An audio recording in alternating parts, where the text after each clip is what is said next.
opposite side for the touchdown. How about that?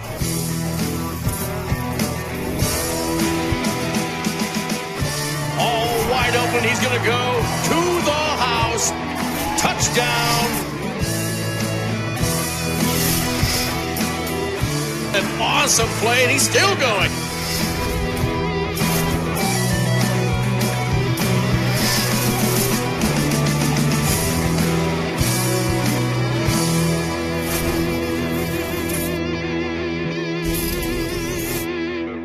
We are Fast Play.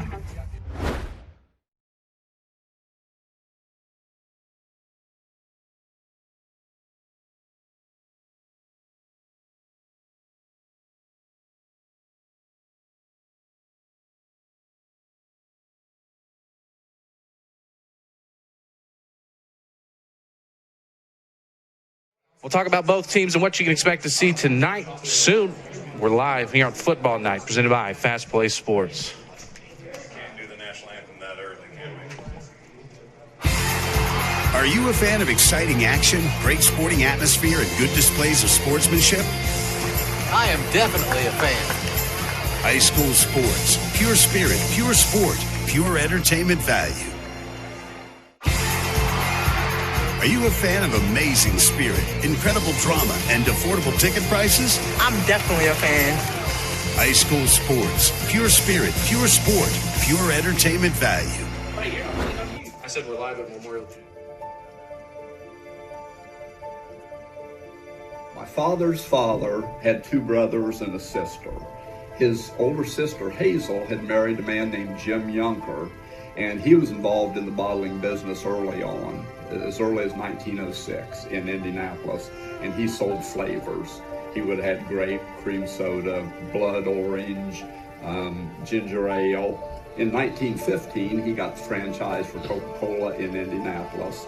So then we fast forward 20 years later to 1935, Jim Yunker approached my grandfather and his two brothers and said the franchises in Kokomo, Logansport, and Peru are available for sale, and you guys want this.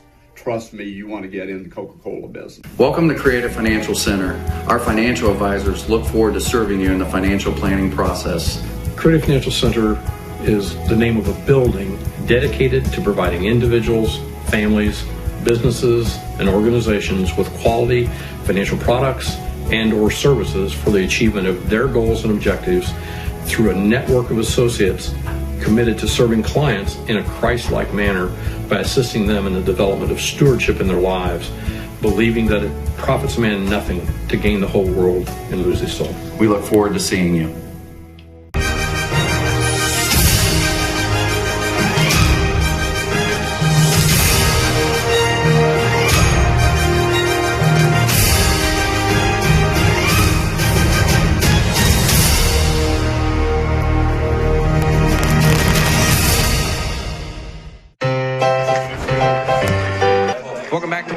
Field. You're live watching Football Night presented by FastPlaySports. I'm Devin Schott alongside Jimbo Rail, and this is going to be a great game tonight, Jimbo. It's the start of the 2020 season. It's been a weird season so far. COVID hitting the country and causing professional sports, college athletes to just kind of go away. A lot of weird questions still at play as to will these teams play? Will these conferences play? But we're here live tonight.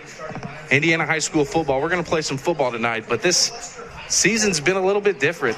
Teams haven't had a lot of time to prepare, but this is going to be two good teams, Kokomo and Western.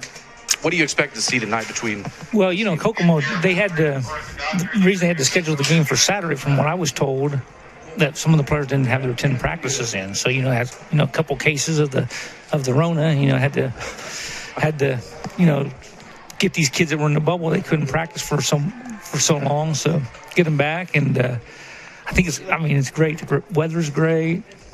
Looks like a decent crowd for what was allowed in. It's an absolutely beautiful Saturday. Kokomo missing its scrimmage this year due to a positive COVID test. Western had a little more time to prepare, but this is a Western team. A lot of times people have been trying to get this game on the schedule forever. I remember when I was in high school, it was like, let's play Western, let's play Western. I don't think it would have been a fair matchup back then, but this year, right now, this is a Western team, Jimbo, that is in a good spot to possibly win this game. Come inside to Kokomo and shock this Kokomo team. This is probably one of the better Western Western teams they've had in a while. They're returning a lot of players from a good team last year. They are, but they're not returning one of their best players. That's their starting quarterback. Jet last Ingles year. now at Eastbrook, and they beat Marion last night 39-14, and he threw for 4 touchdown passes. Well, Western. So I don't know what Western's got the QB tonight, but they've got Braden Bryant. He's a 6'3" senior. This is a weird move. He's moving from tight end last year, but now he's going to be playing quarterback. But Coach Alex Stewart told the Kokomo Tribune earlier this week that he's familiar with the position. He used to play that position as a younger kid. I don't know if that was PAL football or not, but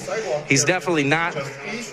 He's accustomed to the position, so we'll see how well that works out tonight. But this is two teams that are going to run the ball heavy. This is the first time that we're going to see the Colby offense right back in there. Austin Colby, after taking 2 years at McConaughey, turning that program around, consecutive winning seasons. He's back as the head coach, taking over for Richard Benberry, who had 2 losing seasons in Kokomo here right after Coach Colby took that team to state. So the Cats got Benberry those last couple of years. I mean, they did get Benberry. So we're expecting to see that double tight wing T offense that we saw with Brett Colby. Now, I know that due to COVID, Kokomo's had less time to prepare, so they do have a shotgun set. That shotgun set we saw Kyle Wade run a few years ago when he was running quarterback here at Kokomo. That's probably not going to be in play today. So we're going to see Western's wild wings. One good thing with Kokomo, though, you don't have to be real prepared when you learn. Mask off just a little bit. Let me throw that back on there. It's muffling my voice a little bit, but we're trying to follow all the protocols here. If you look around in the stands, they are limited. They did sell tickets. We do have a good amount of fans here, but they were a limited ticket sales. But we're happy to see people out here. They are socially distanced. A lot of people wearing masks. And it's something, I mean, really the community just needs. Because when do you draw that line? When is it time to go back to normal? I think it's small steps like this, people taking the necessary precautions. Yeah, I think you can get a lot of people in here and still social distance. And, I mean, if it wasn't this time, I think you'd see a lot more. I mean, this would be a pretty full house on both sides, probably. Yeah, this is a matchup. Like we said, this is the first time ever these two schools look at have Western's met. crowd over there. Western's got a good section they over got there. a big section over there. Well, we talked to Coach Austin Colby, head coach of the Wildkats, yesterday. Here's what he had to say about his team this season.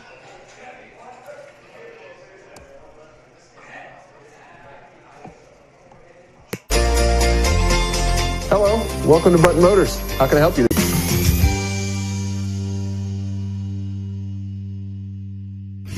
Seven shot of FastPlaySports here with Kokomo football head coach Austin Colby. Coach, after spending 2 years at McConaughey, turning that program around, consecutive winning seasons, how does it feel to be back here at your alma mater? Yeah, it feels great. It's one of those things as a coach that you want to accomplish is to go back to your alma mater and coach for them, and to be able to do it as a young head coach with only two years of experience under my belt. It's a dream come true. Now it's a weird time preparing to play football in the midst of COVID. How are you guys adapting to the restrictions in place, and how has it affected you guys to prepare for the season? Yeah, every day when the kids come out from school, they got a questionnaire that we've got to ask them as coaches. If they answer yes to one of those symptoms that they might have had, which is a possible COVID symptom, they're not allowed to come to practice that day. So I don't think we've gone a day, with having our full roster at practice.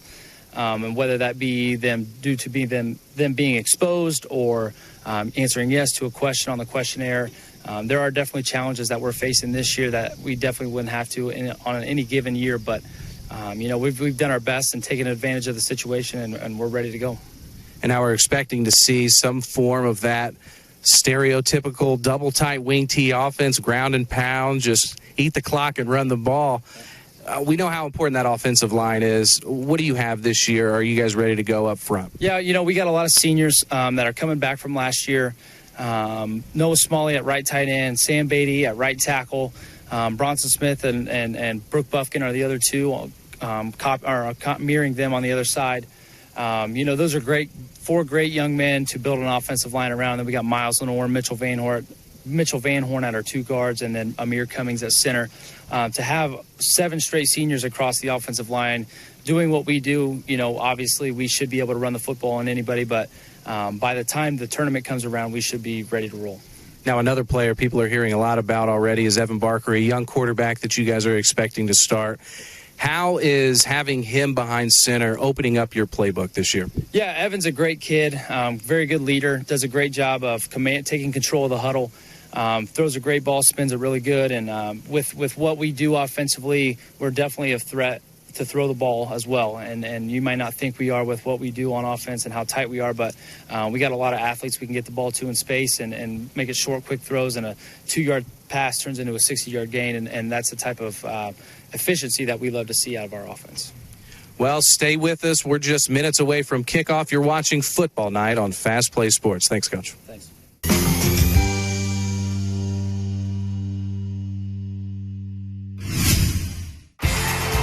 Are you a fan of exciting action, great sporting atmosphere, and good displays of sportsmanship? I am definitely a fan. High school sports, pure spirit, pure sport, pure entertainment value. Are you a fan of amazing spirit, incredible drama, and affordable ticket prices? I'm definitely a fan. High school sports, pure spirit, pure sport, pure entertainment value. Welcome back to Football Night here on Fast Play Sports. We're live from Walter Cross Field. The Cats getting ready to take on the Western Panthers for the first time ever in the history of these two Howard County schools. Kokomo's played no other Howard County schools in its existence, but this is a matchup we've all been waiting for years. There you can see Austin Colby getting ready to take his first look at this Wildcats team. First time back in the red and blue. Spent 2 years in Mechanicawa, turned that program around, got an opportunity. We'll see how well he fares here at Kokomo. Like I said, we can expect to see that double tight wing T offense. On Western side, we're going to see what they call a wild wing. We talked about they're returning a lot of they have a lot of seniors this year. They are senior laden, led by a lot of seniors, but they've also got some size, Jimbo. You take a look out on the field right there, just as how well they match up size-wise. I think Western might win that. They've got looks like a few less players than Kokomo, but this is going to be a scary matchup for this Wildcat team. We talked about how little they've had, how little time they've had to prepare, but this is a Western team. You know, you return a lot of starters. There's not a lot of preparation needed. These guys already know the system. They've run it for years with Alex Stewart now in his 4th year at Western. Kokomo, the freshmen now that were on this Kokomo team, or the seniors now were freshmen when Brett Colby coached his last year at Kokomo. Yeah. So there's a little bit of understanding of the double tight wing T system still here at Kokomo, but I'm anxious to see how this game's going to play out. I think it's going to be a fast game. We're going to see 95% running plays, and this clock's going to be ticking. So it might be who strikes first wins this game. Yeah, you know, with Kokomo, with Tashai Stewart and Shane Spear, they're two guys that are going to be tough to stop. But on Western side, though, you got Braden Bryant. He's got an arm on him. He does have two really good receivers in Cooper Jarvis and Nathan Liddell. You can just throw it up to Nathan Liddell, and he's going to catch it. I mean, that's how athletic he is. So if Coach Stewart at Western wants to, use the passing game, he's got two pretty good options there with Cooper Jarvis and Liddell. One Western Panther you'll have to look out for tonight is Jerry Padgett, the lead running back of this team. Averaged 189 yards per game last season, almost 9.1 yards per carry. So that when he's touching the ball, it's moving upfield. And we're interested. It'll be interesting to see how well he does tonight. I didn't see the result of the flip, but it looks like Kokomo may be kicking off to start this game. Kokomo side of the ball, they've got a very large offensive line. When we talked to Austin Colby yesterday about this team, he just couldn't stop talking about how well he thinks this offensive line is going to do, and that's the key to the double tight wing T offense. You have to get push up front, and it really doesn't matter what skills you have at wing back. It's all about that first 3 yards off the line. Yeah. They're looking to go first down, 3 yard gain, second down, 3 yard gain, third down, 3 yard gain, fourth down, 3 yard gain. That's a first down. It's just you get. That's where the size for Kokomo is going to come into effect. They'll get that 3 to 4 yards every carry, and they'll just keep marching down the field. And I don't see Western stopping them, but you just never know. Got number 2, Cole Boroff, kicking off for the Cats, and this is a young man that Coach Colby said can really boot the ball. We'll see how well he does on this first kick to start the 2020 season. We are underway on Football Night on Fast Play Sports. Little squib action to the sideline. He left it alone. That'll be a flag. Ball will come out to the 40, I believe, is the high school rule here. See where they mark it. Not a good start for the Kokomo Wildcats. They're putting Western in very good field position to start this game. Is it 40 for high school? It might be the 30 35. Looks like they're going to the 35. And then it looks like they're going back to the 30. And they're going up to the 35. So Western will start on its own 35. Western will start on their own 35-yard line. First They call this offense a wild wing. It's run out of the shotgun formation. And not to be confused with the Buffalo Wild Wing.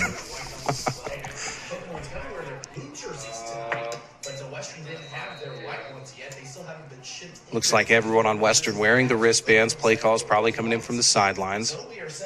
See if they try to maintain pace. First handoff. Jerry Padgett right there. Padgett to the left side. He's got an opening. That's going to be good enough for a first down. Gain of about 15 yards to start this game. So he's a little bulldog. You got to watch him. The workhorse for Western, not missing a step from last year. His first carry goes over that season average of 9.1 he had last year. Looks like everyone on Western was supposed to wear the white jerseys tonight, but they didn't come in.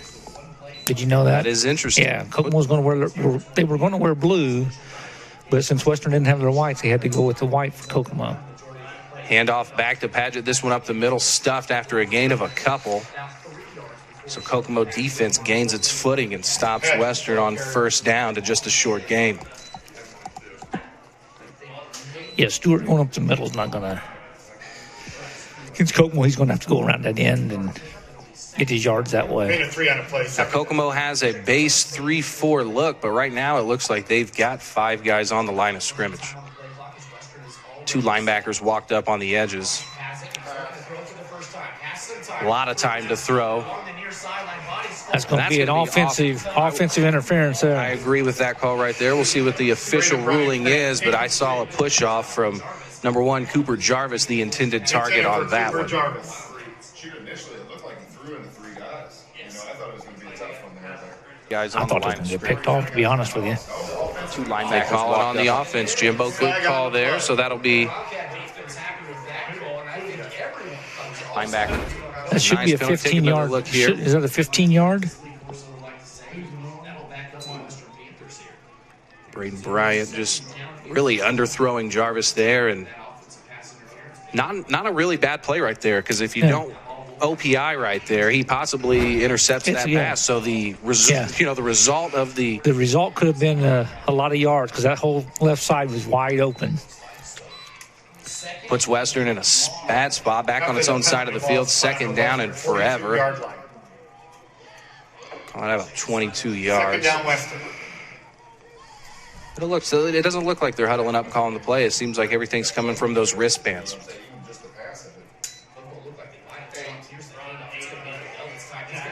Inside run, a lot of light. Inside the 10, almost brought down at the 12-yard line. Looked like that was Nathaniel Liddell right there. Nathaniel Liddell, the ball carrier. He was mo-knocking. Just faster than everybody. Got to the outside, and there was no stopping him from there. So a huge game for Western sets itself up. First down and 10 inside the 15-yard line. This is time that points are going to come. Kokomo's got to stand up here. I wonder what the field goal game looks like, Jimbo. If you're in a situation like this and you go down to 4th down, are you worried about field goals here, or are you just going for it? Well, I don't know who Western has as their kicker this year. They've in the past, they've had some pretty good kickers. You don't usually see a solid kicking game at the high school level. Brendan Fuller's their kicker, and he must be a soccer player, because Let me borrow that stat. He's a sophomore, and he was not on the team last year. Run inside. Jerry Stewart again, or Jerry Padgett, excuse me. Padgett with a short gain brings up second down and about 4 to go. Padgett, the ball carrier. Western knocking on the door. Nice night for some football. Good crowd here. Good to see the cheerleaders out tonight. We've got a new Kokomo cheerleader out there, Chloe Moss, daughter of Rob Moss. Rob and Jody Moss, who helped put together this fabulous production. There he is right there. Inside action right there. Finally brought down. It looks like Bryant was the carrier. I can't read the numbers out here. Bryant did keep it there.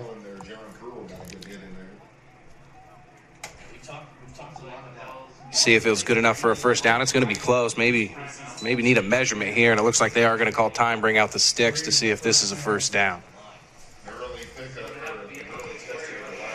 Now, Kokomo probably, I don't know what their kicking situation is, but I was told that they won't even kick any extra points or go for 2 every time, which at the high school level, I think you should go for 2 every time.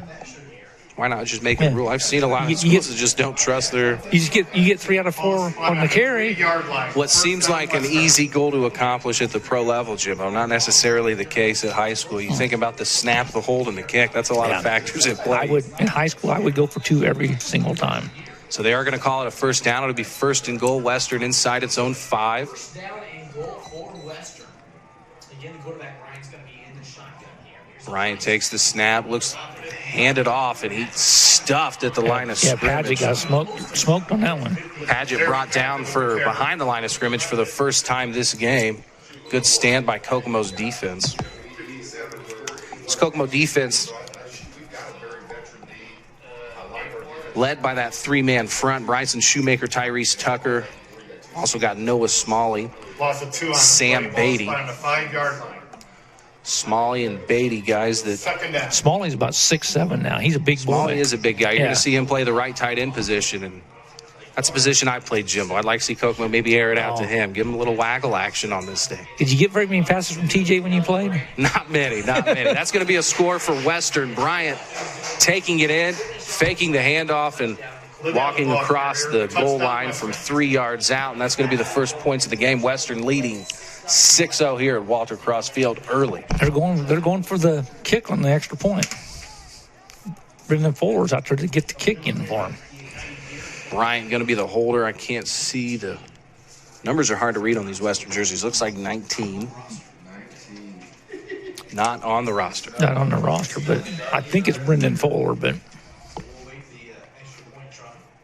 Snap wobbly, kicks up, and it is good. So after one series, Western leads 7-0. When we come back, Kokomo's going to have its first crack on offense. We'll see how the Austin Colby era begins right here at Walter Cross Field. You're watching Football Night, presented by FastPlaySports. Hello, welcome to Button Motors. How can I help you today? Great news. Looks like we found exactly what you've been looking for. Also comes with a lifetime powertrain warranty, just like the rest of our vehicles. Now we'll take you in, get you pre-approved, and in and out of the finance office. You got your service contract and your tire and wheel, so you'll be all set for the upcoming months ahead. Congratulations. Enjoy your new ride. Summer clearance event, now at Button. You're watching Fast Play Sports, an affiliate of IHSAA TV and the IHSAA Champions Network. I'm Devin Schott alongside Jimbo Rail, and thanks for joining us here for this beautiful Saturday evening football action live from Walter Cross Field. Kokomo taking on Western. Western receiving the first kick, taking it down, really not struggling at all to put that one in the end zone. It was the quarterback with a little keeper from 3 yards out, but Jimbo, Western really had no trouble at all moving the ball downfield. Now, just that offensive interference kind of got them back a little bit, but they just marched right back down the field. And, I mean, no problem, no passing, but a lot of... Tashai Stewart receiving that kick, bringing it across the 30 to about the 35-yard line. So Kokomo going to start its first offensive drive in a similar position that Western started its first offensive drive. Western's resulted in a touchdown. And a lot of questions remain. Kokomo struggles the past 2 seasons. Jimbo, this is a team, this Kokomo team for the last 2 seasons under Richard Benberry, didn't run the ball at all. And for a good amount of years before that, that's all Kokomo fans were used to seeing. If you didn't see 480 yards rushing at the stat line at the end of the game, you figured what happened. Yeah, you got Evan Barker's the quarterback this year, number 4. Just a sophomore. That's Ples Lawrence with the first carry, takes it around the right side, gets a good chunk of yards, nearly a first down. I told Evan at basketball practice this past year, I said, you know what your position is this year? You're going to be a glorified blocker. You won't be playing quarterback. You'll be a glorified blocker. One thing head coach Austin Colby did tell me about Barker is that he's not scared to run the ball. He is not. He's a. There are a lot of quarterback plays drawn up in the double tight wing T offense that really Kokomo just hasn't had the ability to run because they haven't had that type of quarterback that's, willing to lower the shoulder and pick up a few yards. That is going to go to Shane Spear. He's going to look up to pick up the first down, and he does not. He's going to be about a yard short. That's a guy that a lot of people around this Kokomo program are excited about. Shane Spear, son of assistant coach Jason Spear. I'm trying to figure out why Evan's going to the sideline after every play. He's just getting the call from That's a lot of Colby, it looks like, but it is a lot of running. A lot of extra work It is. in his heat. Third down, Kokomo. There's got to be a better way to get the plays in. No microchips or earpieces in high school football, I don't think. Barker takes the snap, pitches it out to the left side. It's Torian Smith, and that's good enough for a first down. He brings it across midfield, first down for the Wildcats. Evan's getting more running than running backs. You got to be conditioned to run this offense. It looks like it's not as easy to run, and looks like that, methodical, like you're not losing breath, but there's a lot of running. Yeah, he's already got 60 yards rushing, just going back and forth to the sideline. 17 yards. This offense wavers so much on the ability of the offensive line to get just a little push. It was a solid 3 plays to start for the Wildcats. 7-0 lead, Western over Kokomo. 7:24 left to play here in the first quarter. Everything packed in tight, 2 wings and a fullback. Barker takes the snap. Comes off the right side, and that's going to be a gain of 1. Credit that to Ples Lawrence. Now, Ples Lawrence, he's a player, too. There's Evan Barker back to the sideline.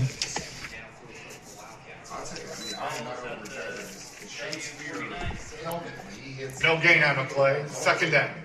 Can't really tell how many players are going both ways for Western right now, but that could have a huge factor in this game. You talk about the shortened preseason, not being able to condition your legs well. I mean, this first game is a true wake-up to your conditioning. Especially not having that preseason game the week before. Pitch goes to Smith, and he's stuffed right at the line of scrimmage. No gain. Third down and 9.5 yards to go. Kokomo really going to force its own hand right here. We'll see what they draw up. And this is where the double tight wing T offense, Jimbo, if you have trouble getting push on those first 2 plays and you set yourself up with third and long, third and 10, you almost have to pass the ball. So we'll see what Austin Colby draws up in this tough situation. They do have a shotgun formation, but Colby told me that it is not in play right now. They didn't have enough time to get it in. Barker under center tosses it to Smith, and that's a good gain. At least we know they're going for it on fourth down. It's going to be 4th and 5 to go. Yeah, they'll go for it. Be a tough place to turn the ball over. You'd put Western in a very good spot, but you can see Barker heading to the sideline. He's picking up the call from Coach Spear right now. Probably try to draw him off with a hard count here, on 2. Can't hear the cadence. I'm interested to hear what Kokomo's cadence is. It's changed over the years. So did you play for Colby all your career? Kokomo? My whole career, Brett Colby. Wayne Lance was here my freshman year, and then it was Brett Colby from there on out. Okay. I wondered who was there before. I couldn't remember who was there before Colby. And there you go. Kokomo trying to draw him off sides. Didn't work. Good job by Western. And Austin Colby's forced to take a timeout. So we'll see what they draw up. If they punt this away, I assume that will be the play. But it looks like offense is staying out there. Take this time. Make sure you visit our recognize some of our sponsors. How about Coca-Cola Bottling Company of Kokomo? It's a proud sponsor of Kokomo and Western High School. It is at the heart of our mission to serve and refresh. Enjoy an ice-cold Coca-Cola, the perfect companion to tonight's game. Can't beat an ice-cold Coca-Cola in high school football, Jimbo. Two things just go together hand in hand. Can't beat that. Nice cold. We need a nice cold Coca-Cola right up here right now. 5:41 left to play in the first quarter. Kokomo 4th down and 5. Burned its first time out of the game. We'll see what the Cats do from here. But I think you got to punt this one away, Jimbo. You don't gain 5 yards, you turn it over. Nah, I think you go for it. I like it. I mean, it looks like the offense is out on the field. And now it looks like the punting team. They started from the 35 last time. After allowing Western to just go down the field and score so easily, I think you got to try to pin them on their own side and force them to run some clock. Punter for Kokomo is going to be Cole Boroff, same guy that kicked away. 6'1", 165-pound junior.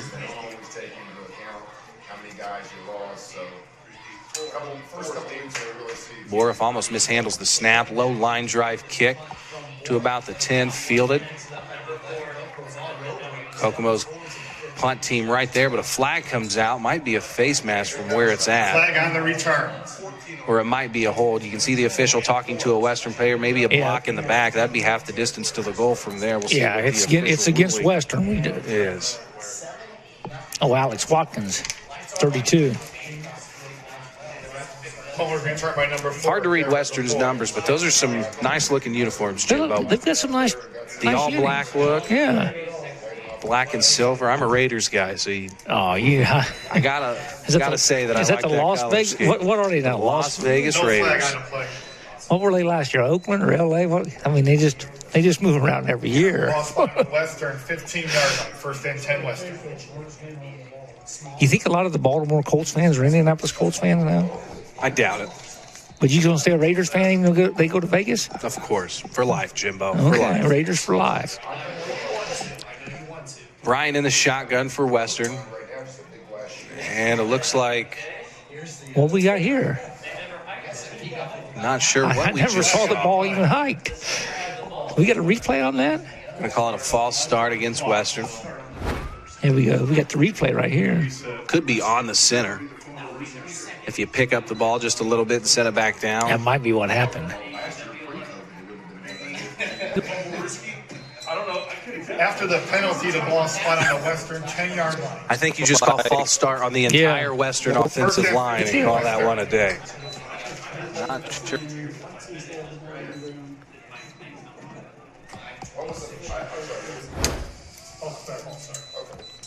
Ryan to Paget.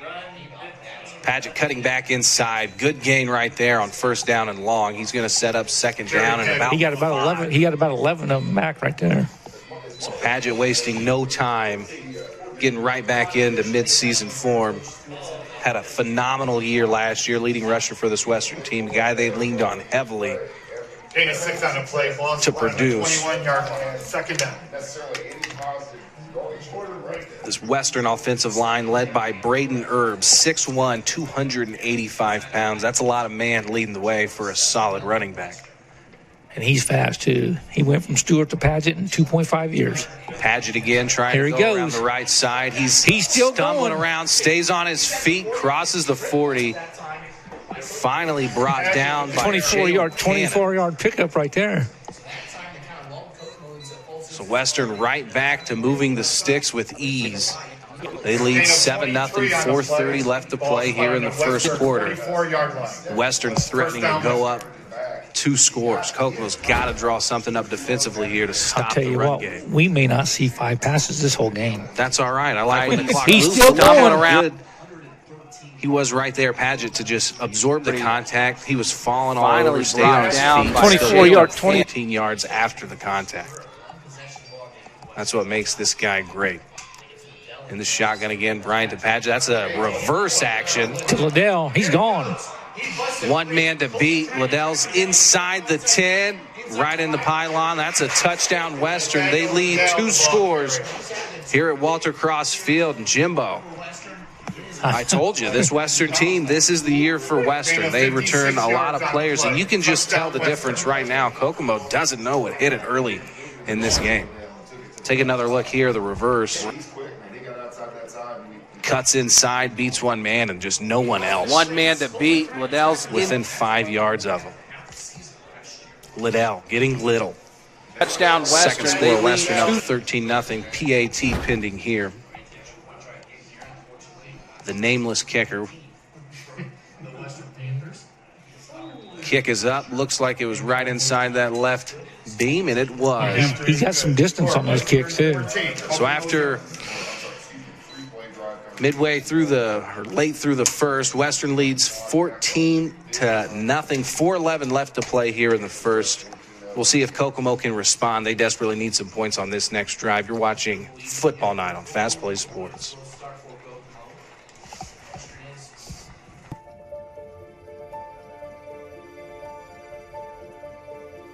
My father's father had 2 brothers and a sister. His older sister, Hazel, had married a man named Jim Yunker, and he was involved in the bottling business early on, as early as 1906 in Indianapolis, and he sold flavors. He would have had grape, cream soda, blood orange, ginger ale. In 1915, he got the franchise for Coca-Cola in Indianapolis. So then we fast forward 20 years later to 1935, Jim Yunker approached my grandfather and his two brothers and said the franchises in Kokomo, Logansport, and Peru are available for sale, and you guys want this.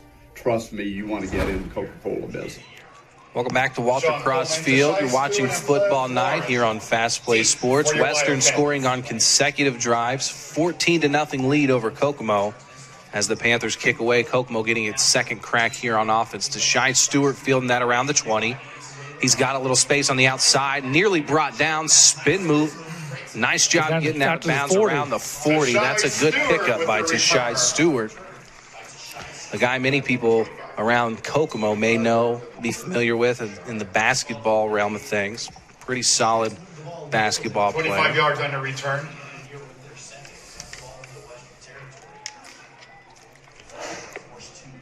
It's a beautiful Saturday night for football. Lights are on. Sun's going down. 4:03 left to play in the first quarter. Kokomo down 2 scores. Austin Colby looking to get the first points of his tenure here in the red and blue under his belt. Double tight wing T offense led by quarterback Evan Barker out on the field again.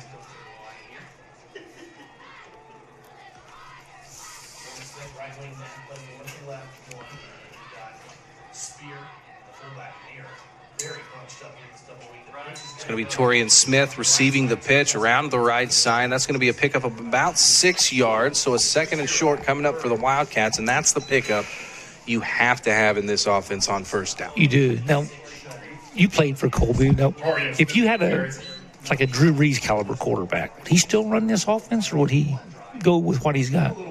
You know, I thought guys like T.J. Weir, guys like Bryce Robinson.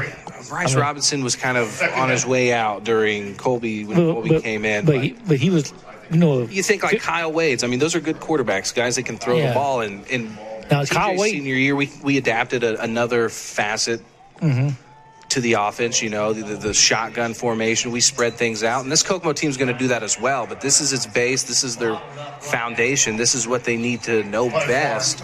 But I think you definitely have to have that. And that's why we saw when Kokomo went to state with Kyle Wade that they adapted that type of offense to allow them in situations. You know, you get into 2-minute drill, you have to spread things out. You have got to get the ball downfield. But when we were running with guys like Braxton Shelton, and we had offensive lines that were for sure going to get pushed. It didn't matter because we could score in that offense in a hurry, and we were never down in those situations where we really needed to score unless it was a sectional game against a Fort Wayne Snyder team that you were outmatched. Well, the thing is, once you get to the sectional in the playoffs, if you're a one-dimensional team like that, all you got to do is just watch film, and that's what you're going to do every time. You can stop it. It's pretty easy to stop. Barker rolling out to the left, first pass of the game, but he's going to tuck it. He gets the first down, so a good pickup for Barker, getting it done on his feet, but that's the passing play we're not used to seeing. But interesting. I'd like to see Barker pass the ball, but he picked it up with his feet, and this is why Austin Colby said he's not scared to run the ball. He will lower his head and get those yards when he needs to. Evan Barker can get some yardage. Western 47-yard line. First and 10, Kokomo. And he's a thick kid. You're not going to bring him down. He's more of a running back body style than a quarterback. You know, they list him as 6 foot, but he's probably 5'10", maybe. Quarterback, like you said, he does a lot of blocking in this offense. That pitch going to Shai Stewart, nice spin move over the inside.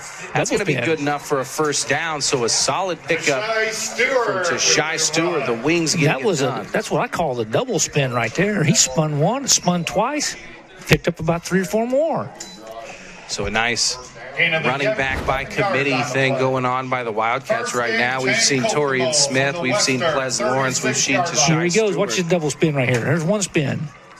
There's 2 spins. And he's going to pick up a couple extra yards there. First and 10, Barker under center. Everything packed in tight.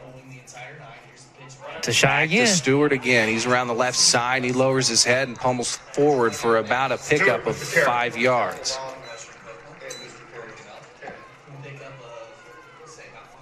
Another good run from Sharp. That's another fresh set of legs out there. Gain of 5 on the play. So just under 2 minutes left to play here in the first quarter. Kokomo Second down, Kokomo. now threatening on western side of the field, just outside the 30. Second down and 5 to go. Back to Stewart again. They're just riding his coattails. This flag flies in. Stewart Looks like with the carry. this one may be going back. That's definitely going back there. Let's run the replay, see if we can pick up what the Tony Martin call on the was. clock. Looks like it's going to be a hold, though, from where the call was made.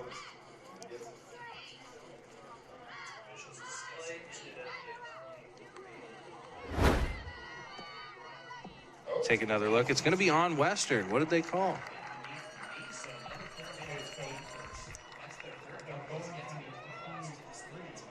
What did he call him? I didn't see the call, but he's signaling either 1 or 10 to the western sideline. Maybe a 10-yard penalty is what he's Are they saying after that? That's a 15-yard. Personal foul, some kind. Could have been something said on the field. We'll just assume that. After the penalty, the ball's on the 11-yard line. First down. Whatever the call was, Kokomo inside or just outside its own 10, or Western's 10. They're threatening to score here. Pitch goes to Smith. Spins off the contact. Should have been brought down for a loss, but he turns that into a gain of about 6 yards. Oh, yeah, he got inside the 4, almost 7 yards on that.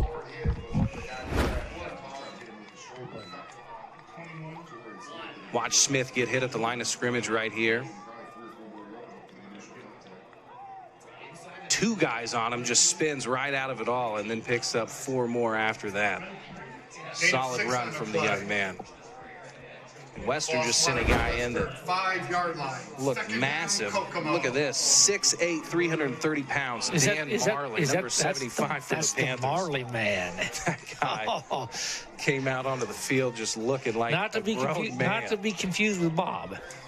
30 seconds left play here in the first quarter, and a timeout is going to be used. It looks like it was called by the Wildcats. Second timeout charge to Kokomo. We'll step away real quick. Kokomo threatened to score. Down 14-0. You're watching Football Night here on Fast Play Sports. Welcome to Creative Financial Center. Our financial advisors look forward to serving you in the financial planning process. Creative Financial Center is the name of a building dedicated to providing individuals, families, businesses, and organizations with quality financial products and or services for the achievement of their goals and objectives through a network of associates committed to serving clients in a Christ-like manner by assisting them in the development of stewardship in their lives, believing that it profits a man nothing to gain the whole world and lose his soul. We look forward to seeing you. Welcome back to Walter Crossfield. You're watching Football Night on Fast Play Sports. Western leading Kokomo 14-0 with 29 seconds left to play here in the first, but Kokomo threatening to put points on the board right now deep inside Western territory, just outside the 5-yard line. It's going to be second down and about 4 to go. See what head coach Austin Colby draws up for the Cats.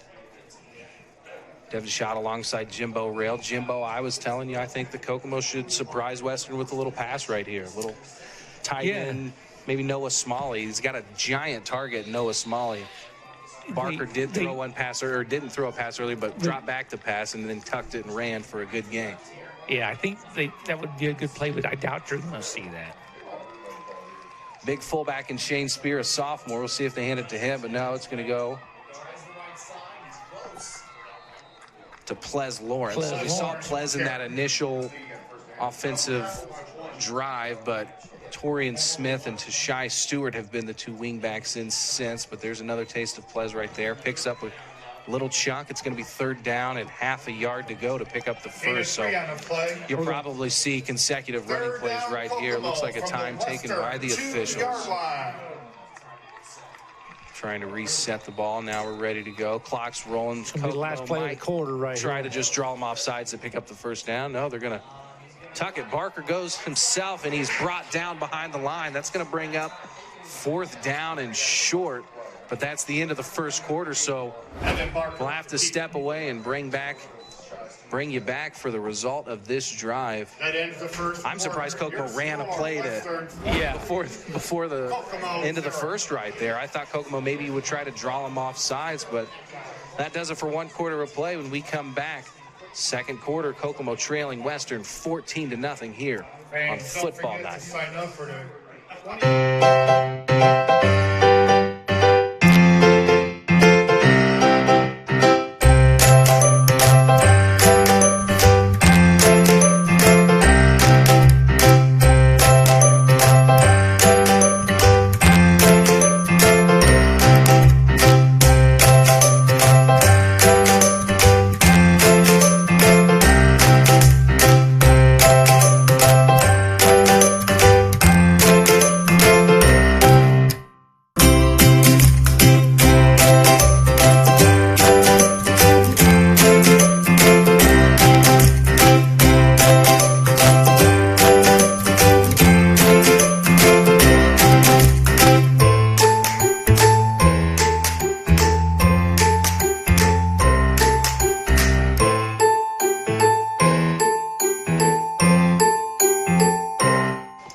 Welcome back to Football Night here on Fast Play Sports. Start of the second quarter underway. Kokomo with a 4th down and short deep inside Western territory. They brought out the field goal unit, Jimbo. Kokomo yet to put points on the board. It looks like they're trying to put 3 on right now. They need Interesting to call. This is not a good call right here. They should have just went for it. Snap down, kick is up, kick is wide right. That's going to be no good, so Western's going to take over deep inside its own territory. But interesting play call, like you said. Kokomo, well, here's the deal down on 2 that. scores, you kick the field goal. Here's the deal. They said if they score touchdowns, they're going for 2 all year long. You're in the 5, just go for it. Obviously, they don't have a kicker. Maybe that's the only time they're going to kick a field goal. They're just proving that there's no reason to do it from here on out. I don't know who that kicker was, but I guarantee you and I could have kicked one better than that. I wouldn't bet on myself. Believe me, kicking is not easy. That about hit the shot clock. I might have hit the play clock or maybe the scoreboard over there, but I wouldn't have put it between the uprights. I'll tell you that right now. 11:57 left to play in the first half. Western taking over. It's scored on its first 2 consecutive drives, long drives, a lot of big gains. That kick looked like Dr. Fauci's first pitch at the Washington Nationals game. Ball going to Paget. He picks up about 4 yards before being brought down, and he's on his way to having a big day here at Walter Cross Field to start this season off.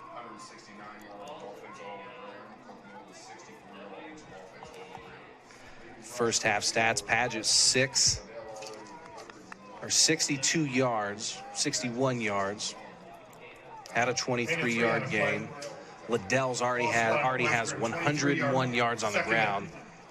A giant 56-yard touchdown by him. Well, between Liddell and Paget, they've got 162 yards rushing in the first quarter. It's almost like Western's giving Kokomo a taste They're going for about 600 medicine. They're going for about 600 rushing yards tonight.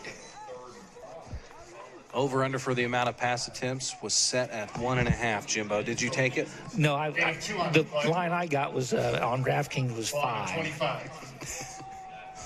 Third down, Western. Just under 11 minutes left to play here in the first.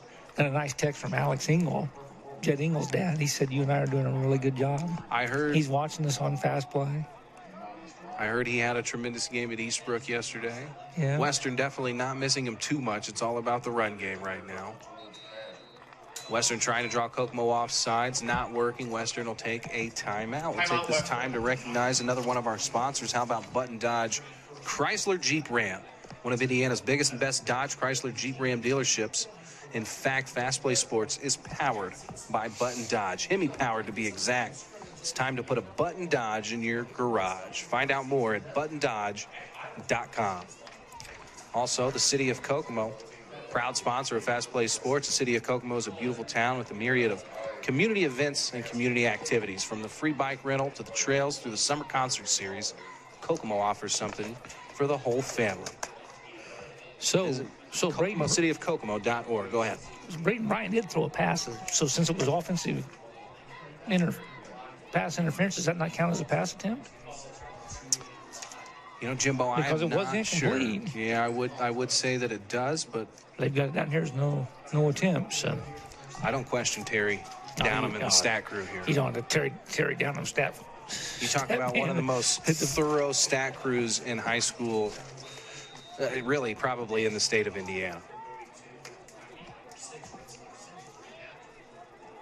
It'll be 3rd down and 5 to go. Another reverse. That's the same play that went for big yards earlier with Liddell, but a flag flies. Sure we got a holding call on that one. It's going to go hold against Western, so it backs it up. Puts Kokomo in a good position here. Now you put Western in a situation where you have to throw the ball, Jimbo. So this is what you have to do defensively, really, against both teams. You have to step up on first, you have to step up on second, and you have to force the teams to do what they're not familiar with. Yeah, you've got to here. I mean,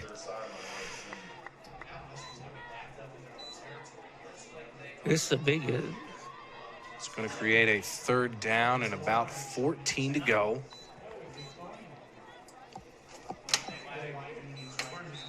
Kokomo doing a good job trying to sniff out that reverse. Last time when that big run, that 56-yard touchdown to Liddell, nobody came even close when Liddell broke through the line of scrimmage. Bryan in the shotgun, fakes the handoff, drops back deep. He's got a man open. Wide, right into his hands. That is a beautiful ball over the top to Liddell. Unbelievable. Huge gain. They put that one. That was a 38-yard pass right there. And that was a beautiful spiral. Run that back. Let's watch that one more time. I told you, you throw it up there, Liddell's going to get it. So that's how athletic he is. Officially a 41-yard game. Look at that. Just drops it right in the breadbasket. Liddell using his hands to catch the ball. That's textbook stuff. Yeah. You don't expect to see that from teams that run the ball 90% of the time, but that was executed to perfection. 10 minutes left to play here in the first half. Western leading by 2 scores. A little change of look in the offensive backfield. Handoff. Ball's coughed up. Kokomo comes up with it, but he's tackled immediately. And that's going to be a change of possession. So a fortunate series of events from Kokomo right there. Liddell just coughing that one up. And Deshaun Coleman with the recovery, right into Coleman's hands. You couldn't have asked for a better gift right there. Take another look. And it really doesn't even look like 57 forced that fumble. It looks like Liddell just didn't have a handle on it at all. Just didn't have it. High and tight. Got to keep the ball high and tight. So Kokomo benefiting from the mistake. Western was moving the ball well up the field. Miles Lenore had to get a little hand in there and get a little tippy tip right there. Because that something, pushed that ball out and then went right to Deshaun Coleman. Luckily, they got him stopped because Deshaun Coleman getting that fumble recovery, he could have been gone. We're on their own 39-yard line. 1st and 10, Kokomo. Get a shout out to a former Wildcat, Braxton Shelton, tuned in right now. I know he's licking his chops, wishing he was in one of those wing positions.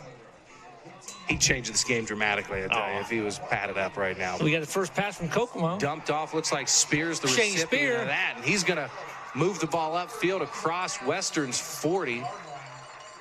Setting Kokomo up. Number 24. So Kokomo with a little surprise. I love those. Yeah. Pass on 1st down. Teams are going to start selling out 1st and 2nd down. So you show a team you can dump a pass off like that, then you got to good to see Shane. Good to see Shane Spear getting in the mix there a little bit. 1st and 10. And just look at the size of Shane Spear. That's only a sophomore right there. Can you imagine what that kid's going to look like when he's a senior? Yeah, he's a beast out there. Handoff going to go to Smith. Around the outside, not much room to work with there. That's going to be a pickup of about 3. He pulled a little Buffalo girl there, right there, around the outside.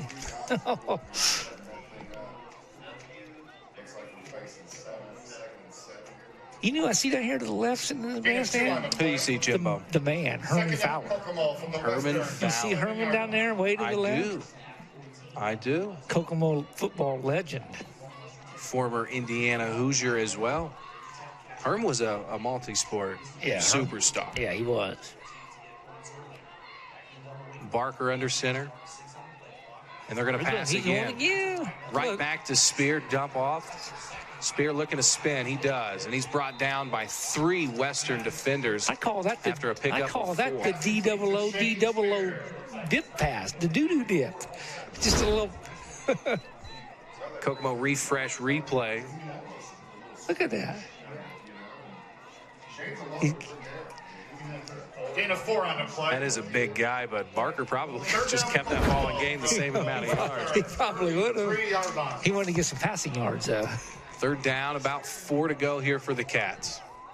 Let's do a little doo-doo dip. Pivotal to pick up some yardage here. Pitch goes to Smith, and he's going to pick up the first down plus he's more. Still rolling. He's across the 25-yard line. Probably at the 24, and that's going to be a first down for the Wildcats. And sorry, that was Lawrence with the carry. Ples Lawrence. Gain of 8 on the 5'10", 175-pound junior. Kokomo from the Western 25-yard line. So Kokomo's got Ples Lawrence at the left wing, right wings to Shai Stewart. Tyrese Tucker right behind Barker at fullback.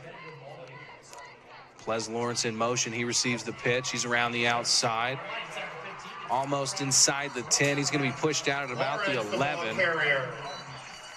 I'll tell you what, last possession was the Shai Stewart show. This is the Ples Lawrence show on this possession. 2 good pickups from Ples Lawrence, and that's good enough for a Kokomo first down. So it's 7:52 in the first half left to play. Kokomo threatening to score again. Last time, Gain of 13-yard Wildcats were in this kind of field position. Ran into a 4th down and short, elected to kick the field goal. Didn't come close on the attempt. We've got a new set of downs right here inside its own red zone. Stewart goes back to Shai Stewart, and he's inside the 5. 2nd down and goal from about the 4 to go for the Cats.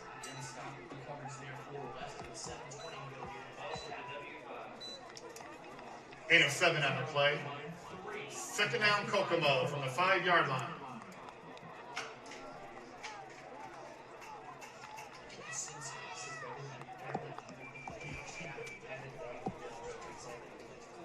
Got actually a pretty good crowd here. I just looked out the window. Both sides, Western's almost full. Timeout on the officials, and you're right. I mean, and it's necessary. How do you not, or how do you survive as an athletic department, a local high school athletic department, without selling tickets? Games like these are vital. Exactly. To the survival of athletic departments, Jimbo. And across the state, I think we're going to see some schools have to cut programs, because when you're not getting these ticket sales, this is a majority of the profit that these schools make that keep these programs running. So same with the colleges. Weird world we're living in. Timeout taken by the Wildcats. We'll step away real quick and bring you the rest of this drive when we return. You're watching Football Night on Fast Play Sports. Western leading Kokomo 14-0.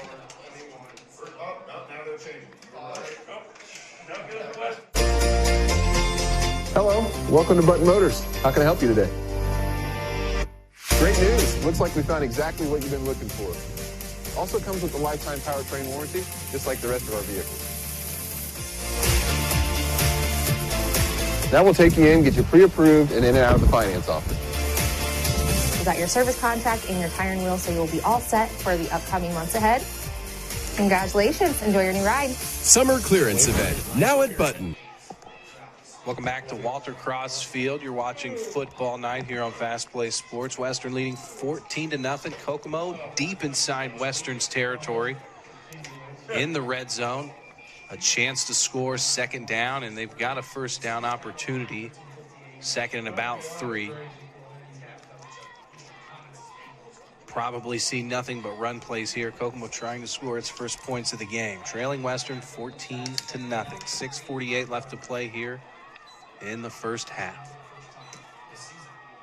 Barker under center to Shai Stewart in motion. He receives the pitch, and that's going to be close to a touchdown. Official calls it. And Kokomo on the board for the first time in the Austin Colby era to Shai Stewart. Punching it in from 5 yards out for the first Kokomo Touchdown for the Wildcats of the year. And that's the stereotypical Kokomo offense we're used to I guess seeing. they're not going Slow. for two. They're not going for two. A lot of weird things going on here. I think we're going to see the entire offensive line motion over. Seen this before. Koborev to attempt a point after. Might just try to see how they line up. Try that in the future. Do the same thing, but snap it to Barker there. That's the benefit of having your quarterback as the holder. And that one's going to be good. So Kokomo finally getting on the board. They trail Western by 7, 14-7. The score, 6:44 left to play here in the first half. Western going to get the ball back when we return. You're watching Football Night here on Fast Play Sports. Welcome to Creative Financial Center. Our financial advisors look forward to serving you in the financial planning process. Creative Financial Center is the name of a building dedicated to providing individuals, families, businesses, and organizations with quality financial products and or services for the achievement of their goals and objectives through a network of associates committed to serving clients in a Christ-like manner by assisting them in the development of stewardship in their lives, believing that it profits a man nothing to gain the whole world and lose his soul. We look forward to seeing you. Thanks for staying with us here. Football Night on Fast Play Sports. Kokomo scoring its first points of the game, trailing Western now 14-7, halfway through the second quarter of action. Kokomo about to kick it away to the Panthers. Cole Borev on the kick. Western, a couple guys deep. I think that's Liddell, and I can't see got the Western lineup here. Tiny little font for the Panthers. Garrett Lapoy, the other man, back deep for the Panthers. Down Lapoy, deep for Western. Cole Borev, ready to kick it off.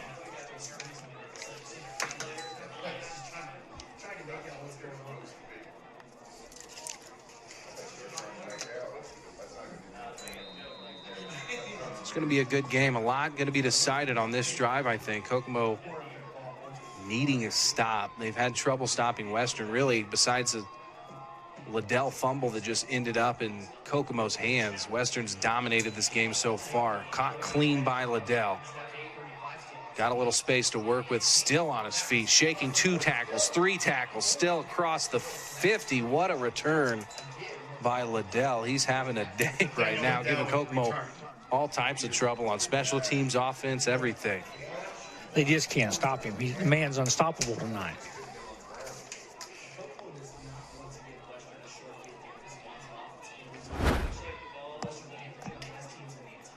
Take another look at some of these moves put on by Liddell in the Coca-Cola local refresh replay. Shaking off 1, 2, 3. Ball spot on the 50-yard line. First and 10 Western. So Western in its wild wing offense. With Brian under center, heading back out there.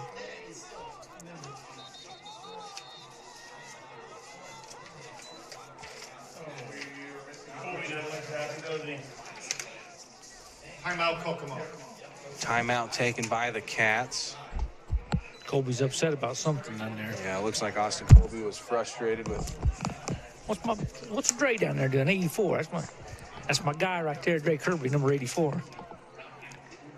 I don't know if Dre did something or what, but he's.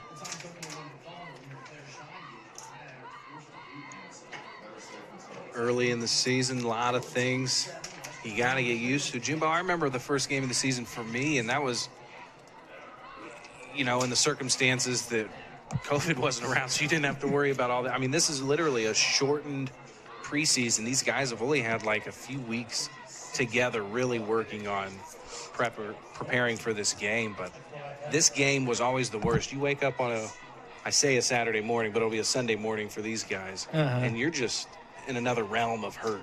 Your body is just not used to this type of abuse. Guys would be cramping left and right. I mean, it was impossible to get enough water in your body to stop cramping, so we'll see how. Well, at least they didn't have to play it Friday night after school. That's true. They got a little rest there.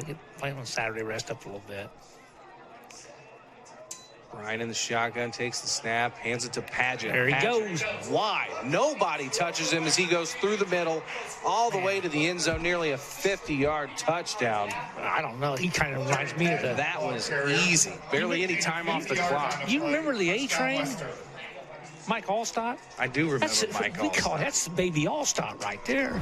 He's a little faster than what I remember Mike Allstott being. I'll tell you what. Maybe at Purdue. Take another look here on replay, and he just makes a small cut, and nobody even put a finger. That's the Jerry Paget train right there. He just P-train. We got the A train at Purdue, and we got the P train at Western. It's Brendan Fuller with the PAT attempt for the Panthers, and that one's up, and that one's good. He's 3 of 3 on the day so far on the extra point. So 6:27 left to play here in the first half. Kokomo trailing 21-7. Kokomo gets the ball. When we come back, you're watching Football Night here on Fast Play Sports.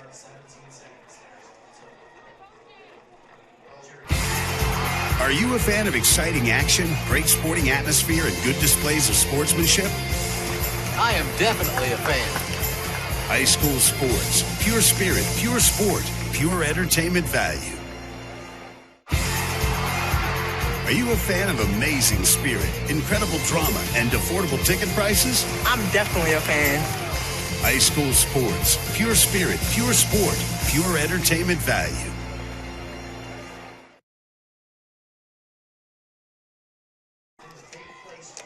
Kokomo trailing the Western Panthers 21-7 here at Walter Cross Field. 6:27 left to play in the second quarter. Kokomo set to receive the ball. They've got 3 guys deep to Shai Stewart, Torian Smith, and I believe that's Plez Lawrence. Now, I might be wrong on Torian Smith. I think it's Deshaun Coleman's the other deep man. Stewart, and Lawrence deep for Kokomo. Fuller with a little squib kick. Going to be fielded by Plez Lawrence. Good block from Tashai Stewart. As Plez Lawrence comes across the 35, probably down at about the 37. Just over 6 minutes left to play in the first half. How will Kokomo respond to just a massive touchdown from Western? That's 2 giant plays that Kokomo has given up to Western, and it's 14 points. That's the difference in the game so far. Jerry Paget with a 49-yard touchdown. Nathaniel Liddell with a 56-yard touchdown. Kokomo down 2 scores. Barker under center. Plez Lawrence, he rolls out to the left side. Barker's going to keep it. He gains about 3 yards before he's brought down. Evan Barker with the keeper. Western doing a good job in the secondary there. I was looking at the open field, and I didn't see anybody really open at all. So Barker with a smart move there, tucking it and just trying to pick up a few yards on his feet. Something you have to do. We talked about it. When you're packing everything in tight, running 90% of the time, you have got to have gains on first down. It just puts yourself in such a bad position if not. Torian Smith now at wing. Plez Lawrence on the other side. Lawrence in motion. Barker pitches it out to Lawrence. Lawrence has some room to work with. Cuts outside of the 50. I thought he was the first down. I thought there's a flag on the play. Flag on the play. I believe it's going to be a hold or a legal shift, looks like the call from the officials. Yeah. And it may have been Plez Lawrence and Torian Smith both in motion at the same time. Take another look at the replay here.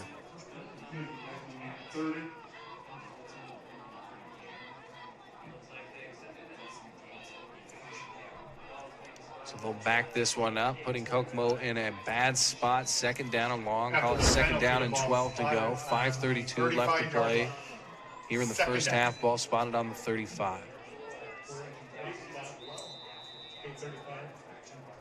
What does Kokomo have drawn up here? 2nd down and long, Jimbo. I think you got to pass it. Yeah, it's second and 12.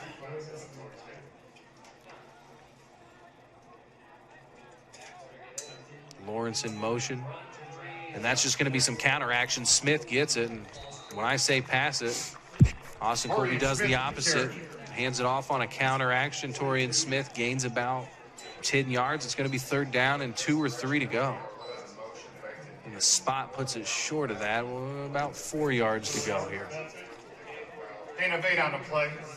Ball spot on the 43-yard line. Yeah, this is about all we're going to have this year is high school football.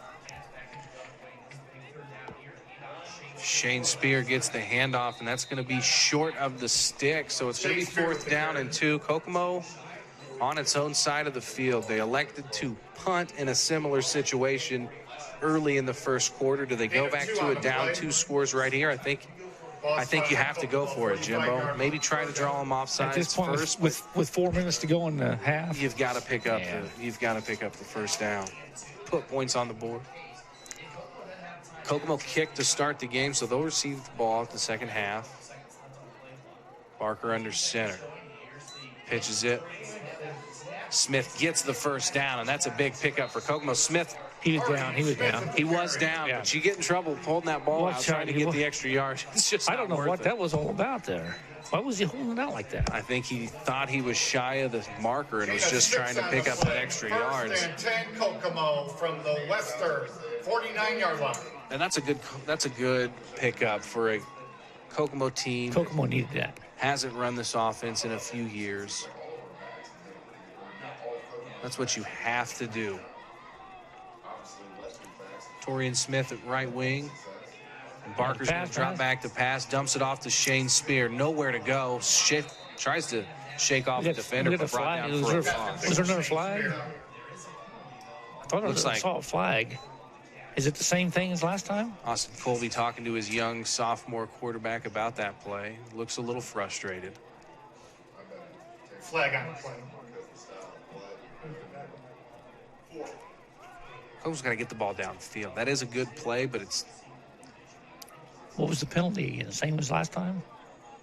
They're going to call it a hold. Was it a hold?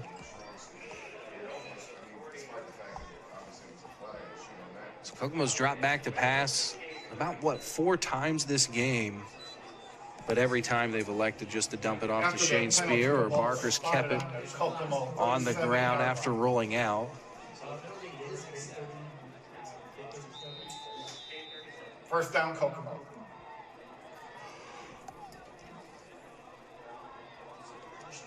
First down and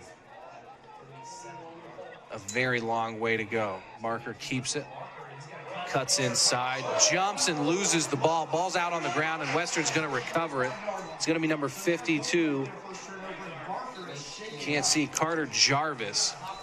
Did Carter Jarvis get that? Carter Jarvis comes up with that. Look, Carter Jarvis with a fumble recovery. Barker left his feet and just fumbled it away without any contact. Cooper and Carter are my neighbors.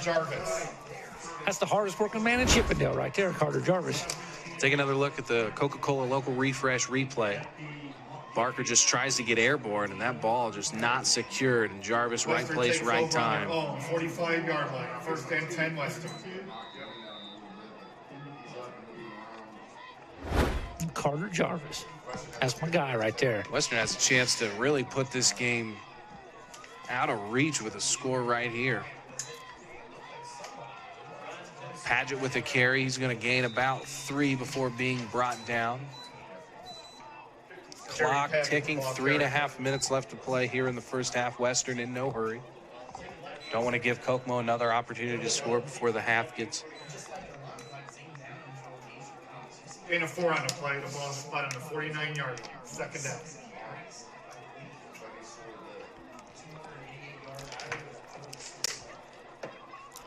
He is small, but he's built like a bowling ball. His legs, he's got stocky legs.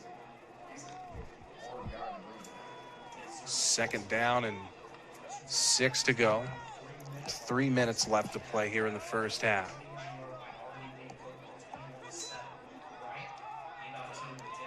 It's going to be Nathaniel Liddell. Flag flies on the play. Probably back up here in the area of holding. Flag on the play. Kokomo needs that to go their way. Hold on Western, back it up. Clock stops at 2:54. Western up 21-7.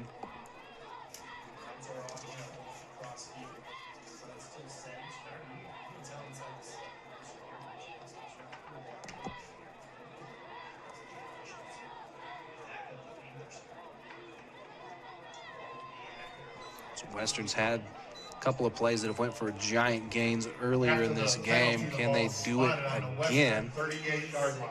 Both Padgett and Liddell starting off the year on the right foot,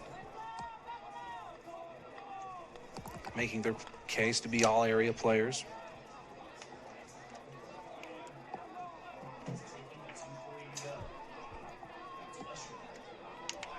Bryant receives the snap, fakes the handoff. Liddell was wide open, just kind of let him a little too much. Looks like Liddell gave up the body to try to make that catch, but that's going to stop the clock at 2:30 and bring up a 3rd down and long. So Kokomo, after giving the ball away, has an opportunity here to get the ball back before half and a chance to score, but Kokomo out of timeouts. You saw Brian's arm strength right there, too, on that one. He has it rolling out. There was still some juice behind that ball. He put some steam on that one. Now, he plays baseball as well, correct? Yes, he does. I feel like I remember umpiring a game, and did he play at Rocheville in Little League? Yeah, it would have been some time ago. Yeah. I feel old. I can remember these little kids. Yeah. Now they're in high school. D-Money, you're not old. Younger. You're not even 30 yet, are you? Nope. Soon. Bryant back to pass. He's got a guy open, but the defense is there. That's just solid D. It looks like Torian Smith was on the ball right there. He's a little shaken up, but that's just good D right there for a second, Jimbo. I thought that was going to be a giant gain. It looks like Cooper Jarvis might be hurt. Cooper's down. That's 2 guys just going up for the ball. Yeah. Take another look at that on replay. And you're right, Jarvis is probably a cramp. Might just got a cramp, it looks like. Tough week 1. Bryant checking off the defenders. Looks one way, looks the other, has him, but it could have been picked off. It could have. Yeah. Nice job, Smith, getting between the man and the ball. So 4th down and an eternity to go. You got to think Western's punting the ball away here. It looks like that'll be the case. Yeah, it looks like Dylan Bryant's back there to punt. Dylan and Raiden are brothers. And the age difference there is... One's a junior, one's a senior.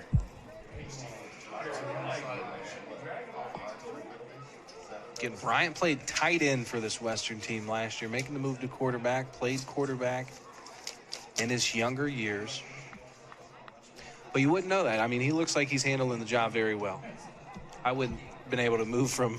Yeah. I played tight end in the Brett Colby offense, but I couldn't have moved to quarterback. That's a weird jump. Yeah, he was a quarterback all through middle school. And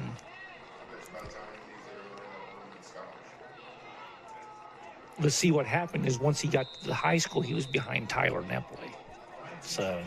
And where's Nepley at these days? That was a phenomenal quarterback. Yeah, he went to Marion. Panthers. He went to Marion College in Indianapolis, but never really played. Kicks end over end, barely making it past the 55, but it bounces in Western's favor. And you can see Tashai Stewart talking to Tyrese Tucker and telling him, hey, man, stay away from the football. That could have nearly went dramatically wrong for us. If Kokomo touches that ball, that's a live ball, and Western can jump on it. I've seen instances where you have those short muff punts like that, and guys aren't even aware that the ball's in the air. Hits them in the helmet or something. That was a very short punt. Over on their own 35-yard line. 1st and 10, Kokomo. Ended up being a 27-yard punt. So not a lot of time for the Wildcats to score. 2:14 on the clock to remain here in the first half. Wildcats packed in tight. 2 tight ends, 2 wings, and a fullback. Barker under center. Little counter action. That's going to go to Ples Lawrence. He's got room to work. Ples is gone. He's crossed the 40, across the 30, inside the 20. Ples Lawrence all the way to the house. So Kokomo with 2 minutes and some change to work up. They only needed 13 seconds to score that touchdown. Ples Lawrence with a 65-yard bomb. What a run by Ples Lawrence, and that's exactly what Kokomo needed. Down 2 scores, no more. Getting the ball at half, now it just turns into converting a PAT and stopping Western one more time. This is a ball game again, folks. Take another look. Counter action, and nobody there. couple broken tackles, and you just have to wrap up in that situation, Jimbo. If you break those tackles like that and you got speed like Ples Lawrence, you're not going to catch him. He got done with that touchdown. Everybody's going Ples for Prez. Ples for Prez. 13-21, Kokomo attempting a PAT. They're doing a weird shift Barker on the hold. And the kick's going to be blocked.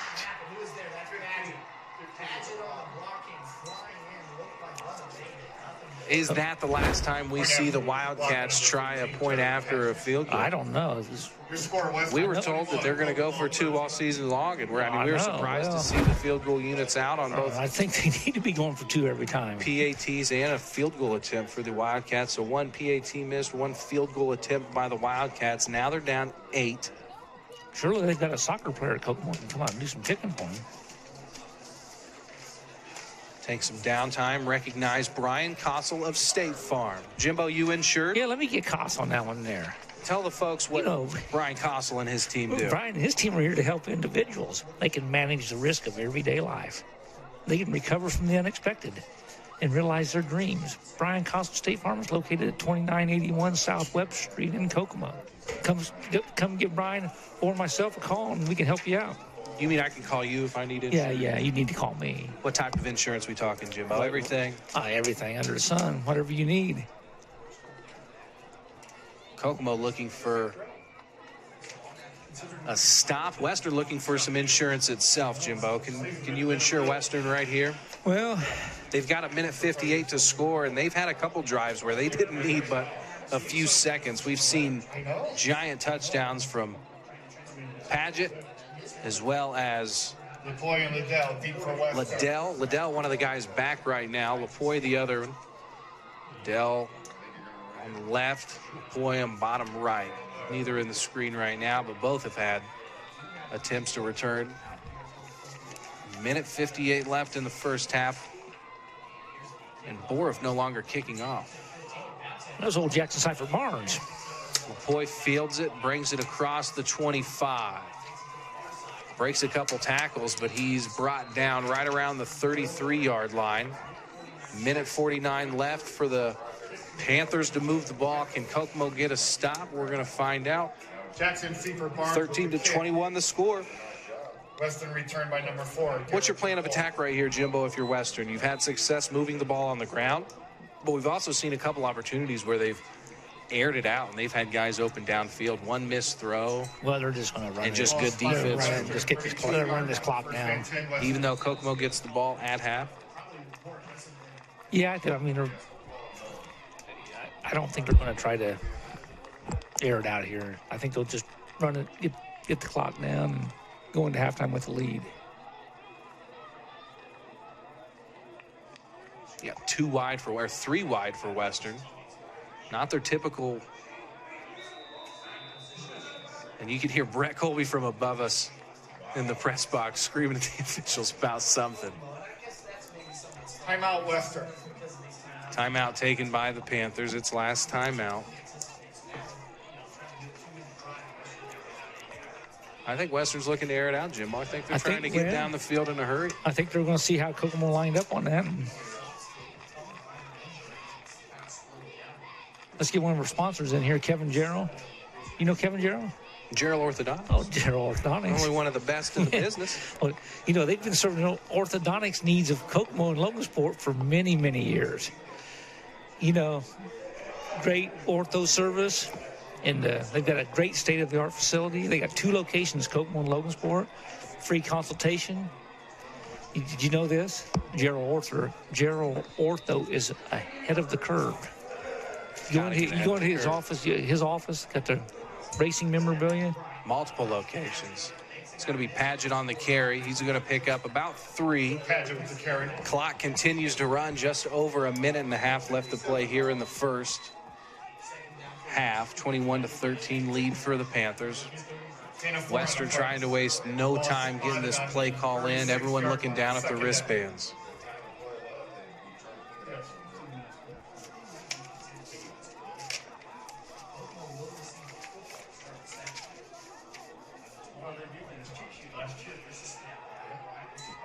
Braden Bryant shakes off the defender, throws it deep to Liddell. That's got to be pass interference. So the defender just not getting the head around in time. It looks like Torian Smith's going to be the guy that draws that penalty. And not too bad. I mean, it's a 15-yard penalty. It's not a spot foul like in the pros. So Western's not going to benefit going all the way downfield on the flag or on the penalty, but you'd like to see him just play better deke right there, because there was two guys in coverage right there. All you got to do is get your head around, and that ball's up for grabs. Torian Smith had a couple good plays. I thought it was in the secondary. I thought it was going to get picked off. After the penalty, the ball spotted on the Kokomo 49-yard line. 1st and 10, Western.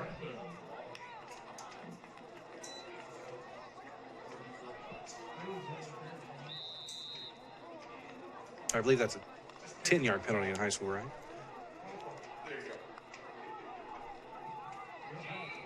Yeah, it looks like it was 10-yard.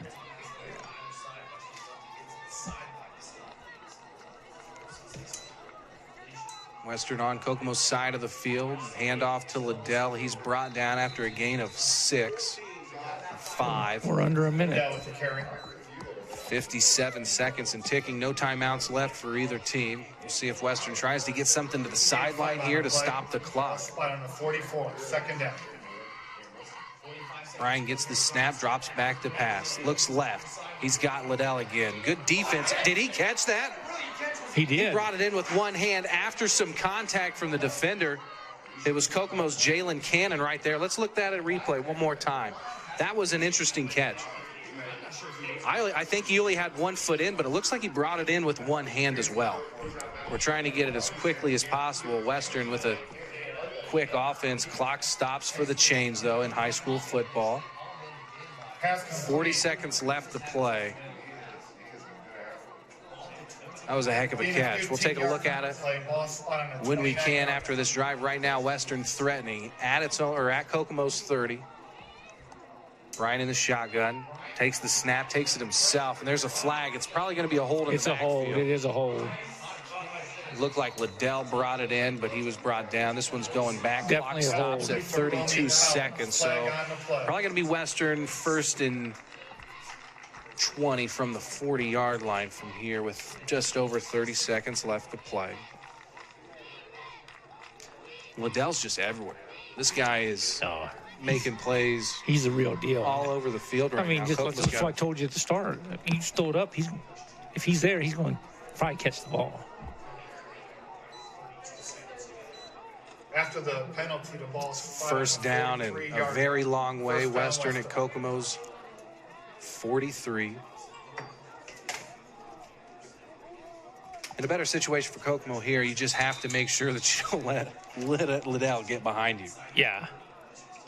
Kokomo's got 2 guys deep right here. Now Smith walks up to the line. So you got to watch the P 2 train. guys deep for the Wildcats.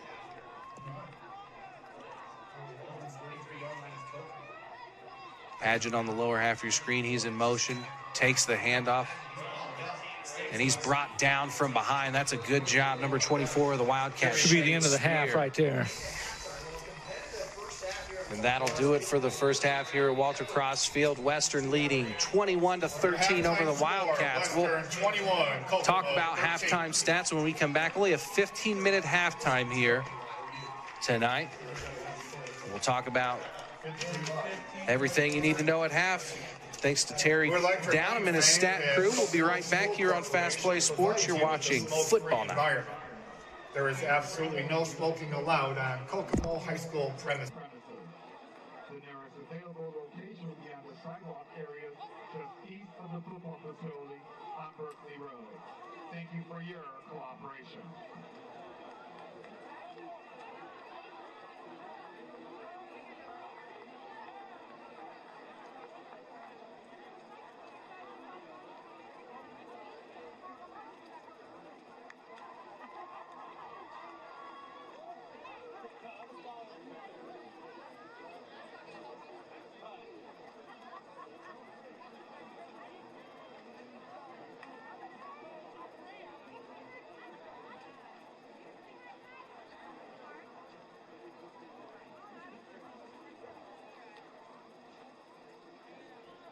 Ladies and gentlemen, for your halftime entertainment, your Kokomo High School dance team.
Creative Financial Center.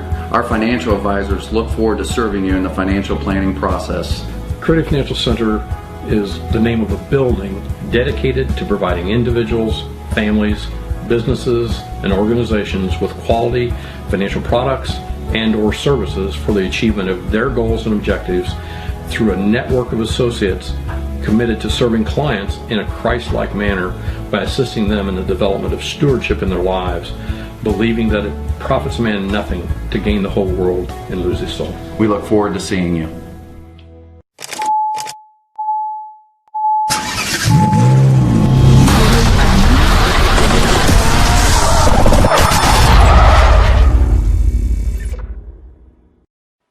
Rise and shine, the weekend's over, you're going to want to grab it.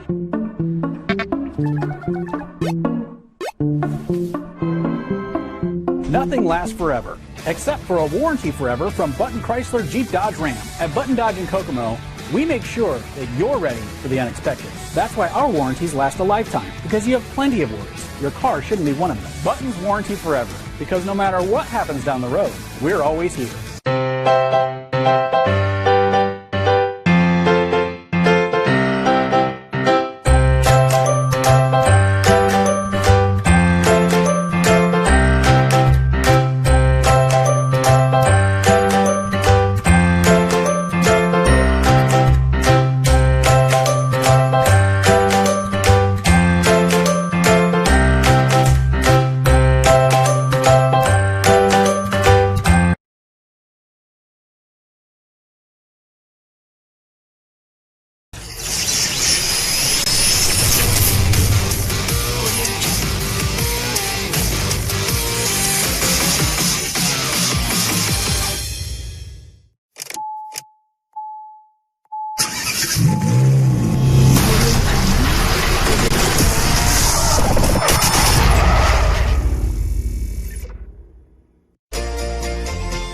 Hello, welcome to Button Motors. How can I help you today? Great news. Looks like we found exactly what you've been looking for. Also comes with a lifetime powertrain warranty, just like the rest of our vehicles. Now we'll take you in, get you pre-approved, and in and out of the finance office. You got your service contract and your tire and wheel, so you'll be all set for the upcoming months ahead. Congratulations. Enjoy your new ride. Summer clearance event, now at Button. Welcome to Creative Financial Center. Our financial advisors look forward to serving you in the financial planning process. Creative Financial Center is the name of a building dedicated to providing individuals, families, businesses, and organizations with quality financial products and or services for the achievement of their goals and objectives through a network of associates committed to serving clients in a Christ-like manner by assisting them in the development of stewardship in their lives, believing that it profits a man nothing to gain the whole world and lose his soul. We look forward to seeing you.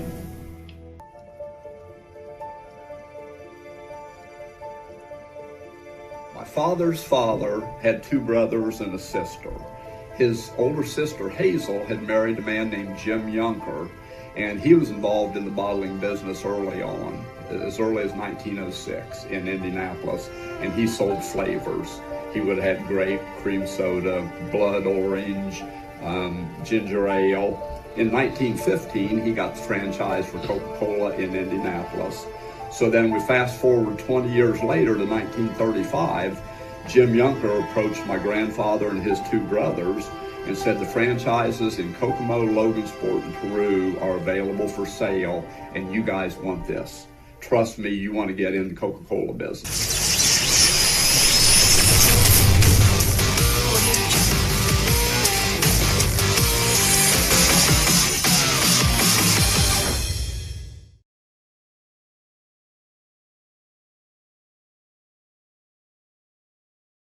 Play. Kokomo trailing Western 21-13 in the first ever matchup between these two schools, separated by just 10 miles max. It was a huge first half for a couple of running backs for Western. Jerry Padgett and Nathaniel Liddell, both over 100 yards rushing on the day, each with a touchdown. One with a touchdown. Padgett had a 50-yard touchdown. Nathaniel Liddell had a 56-yard touchdown. Liddell also hurting the Cats on the receiving end, 41 yards on just one catch. But Jimbo, if you look at Kokomo's side of the ball, there's reason to have hope. I thought after the first couple of drives, Kokomo was going to get down in a hole so large that this wasn't even going to be a game. But thanks to Western coughing one up and Kokomo recovering, Kokomo went down and scored that next drive, and this game is just completely different from there on. Yeah, actually, Kokomo, I thought same thing as you. I thought that it was going to be a blowout, 14-0, then Kokomo gets 14-7, then 21-7. I knew if they were within a touchdown at halftime, they're going to be in the game. And I'm looking at the stats here. The time of possession that Kokomo's had the ball, they've had it 5 minutes more than Western. That means Western's scoring quick when they get it. Their scores were pretty quick. So Kokomo 14 minutes to 9 minutes time of possession for but Ples Lawrence is the he's got 104 yards. He had a touchdown of 65 yards to Shai Stewart, 36 yards. His longs 11. Shane Spear with a couple of receptions for 26 yards. But, I mean, Kokomo's just kind of been a run-by committee type deal, and Ples Lawrence just broke one loose right there, and that's really the reason that Kokomo's still in this game. Yeah, Evan Barker's 2 for 2 with the two passes he had were those little short little doo-doo dips to Shane Spear for the 26 yards, but Bryant's 2 for 4 with 56 yards on that, basically on that long bomb to Nathan Liddell. So, and one big thing that might play a factor in the second half was Kokomo missing a point-after touchdown attempt, and they also tried to kick a field goal in the first half. And from within, I mean, they were inside Western's territory deep, and if you run it on fourth down, you turn it over and put Western so deep inside its own territory. But maybe Austin Colby just didn't have faith with his defense after allowing 2 straight scores like that. But that could be a different. I mean, if Kokomo scores to start the second half, they will receive to start the second half. They've got to go for 2 to make it a tie ball. Yeah, and it's with that missed extra point and the missed field goal from basically the 5-yard line. It's a 21-17 game. Defensively for Western, Riley Western. What a last name. Yeah. You play for Western, your last name's Western. You can't draw it up any better. He's got 6 tackles to lead the Panthers. Cooper Jarvis right behind him with 5.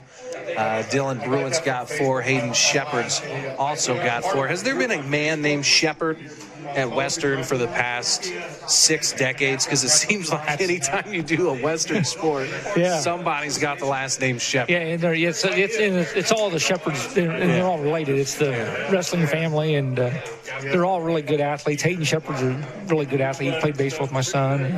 Really good kid. Bronson Smith for the Wildcats leads the way with 5 tackles. Miles Lenore has 5. John Curl's got 3. Tashai Stewart has 2. Tashai Stewart's a guy that's really been going both ways for the Wildcats and doing a good job. Him and Torian Smith both asked to carry a lot from the wingback position, and Torian Smith's done a great job in the secondary. He's had a couple of stops. As Westerns, I mean, Nathaniel Liddell trying to track him down. That guy's just one step away from burning the entire defense and getting loose. He sure is. We've got to mention the 2 fumble recoveries, one by Deshaun Coleman for Kokomo and Carter Jarvis for Western. Those have both played huge results in this game. I mean, without Kokomo benefiting from that Nathaniel Liddell fumble, I mean, Kokomo's probably not in this game. They could be down 4 scores right now easily. It could be 28-7 right now. We've got about 4 minutes left until the second half. Don't go anywhere. We'll bring you that when we return. You're watching Football Night here on Fast Play Sports.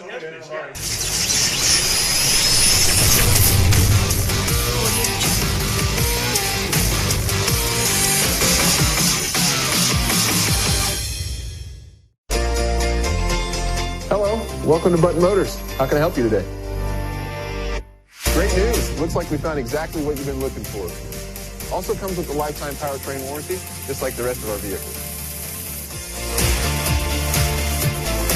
Now we'll take you in, get you pre-approved, and in and out of the finance office. You got your service contract and your tire and wheel, so you'll be all set for the upcoming months ahead. Congratulations. Enjoy your new ride. Summer clearance event, now at Button.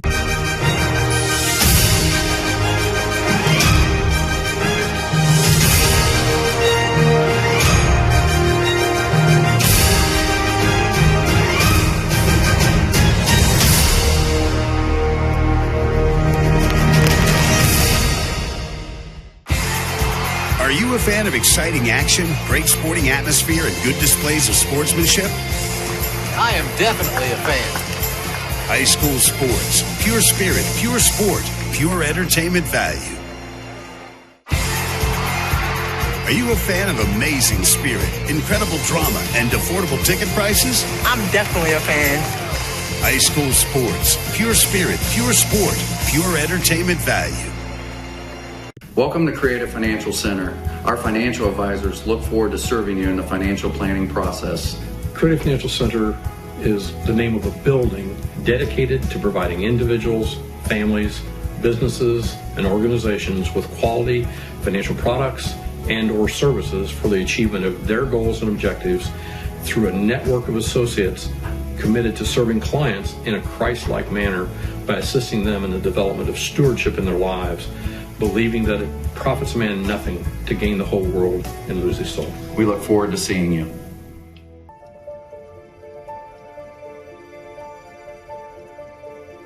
My father's father had 2 brothers and a sister. His older sister, Hazel, had married a man named Jim Yunker, and he was involved in the bottling business early on, as early as 1906 in Indianapolis, and he sold flavors. He would have had grape, cream soda, blood orange, ginger ale. In 1915, he got the franchise for Coca-Cola in Indianapolis. So then we fast forward 20 years later to 1935, Jim Yunker approached my grandfather and his 2 brothers and said the franchises in Kokomo, Logansport, and Peru are available for sale, and you guys want this. Trust me, you want to get in the Coca-Cola business.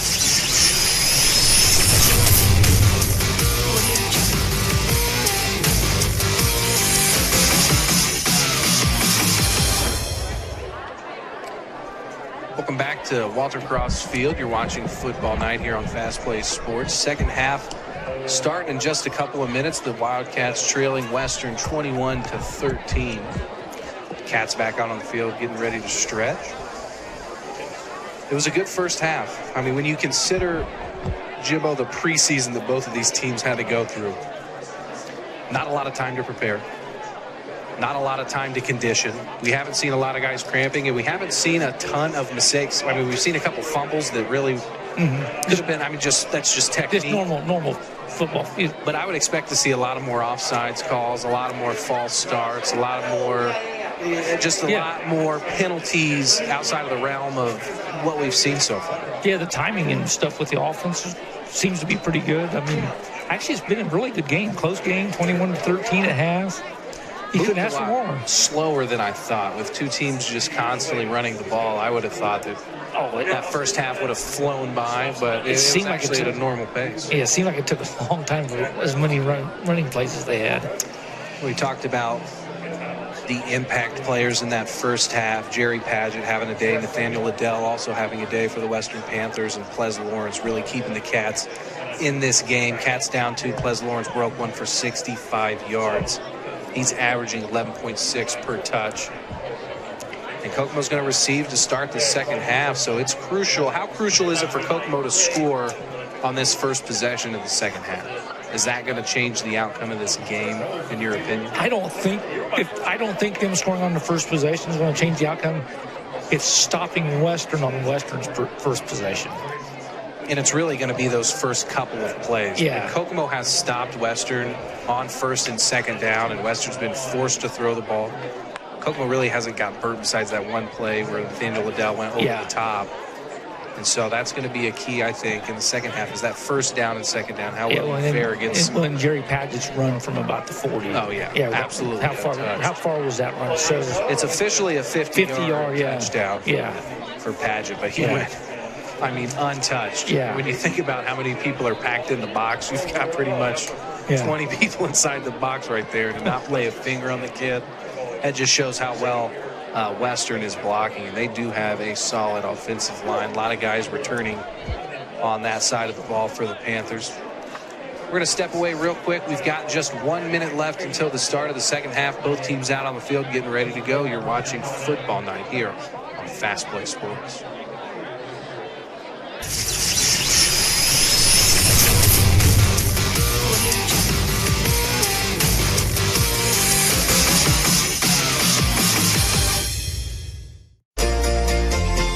Hello, welcome to Button Motors. How can I help you today?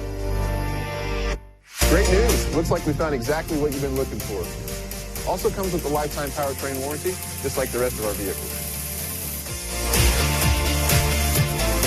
Now we'll take you in, get you pre-approved, and in and out of the finance office. You got your service contract and your tire and wheel, so you'll be all set for the upcoming months ahead. Congratulations. Enjoy your new ride. Summer clearance event, now at Button.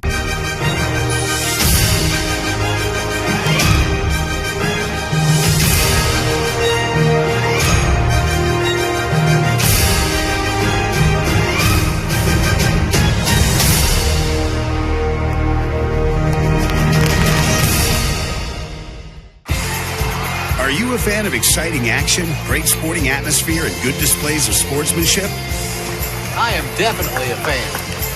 High school sports, pure spirit, pure sport, pure entertainment value. Are you a fan of amazing spirit, incredible drama, and affordable ticket prices? I'm definitely a fan. High school sports, pure spirit, pure sport, pure entertainment value.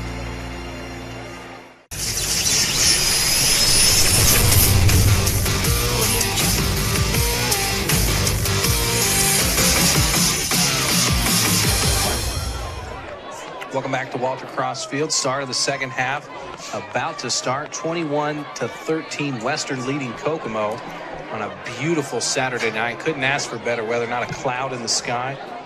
Lights on here. Turf glowing. What a beautiful facility Kokomo has here. Jimbo, have you checked out the progress they're making on the softball field? Actually, I snuck in there about a month ago and walked through the one that they've got done. Is that an admission of guilt?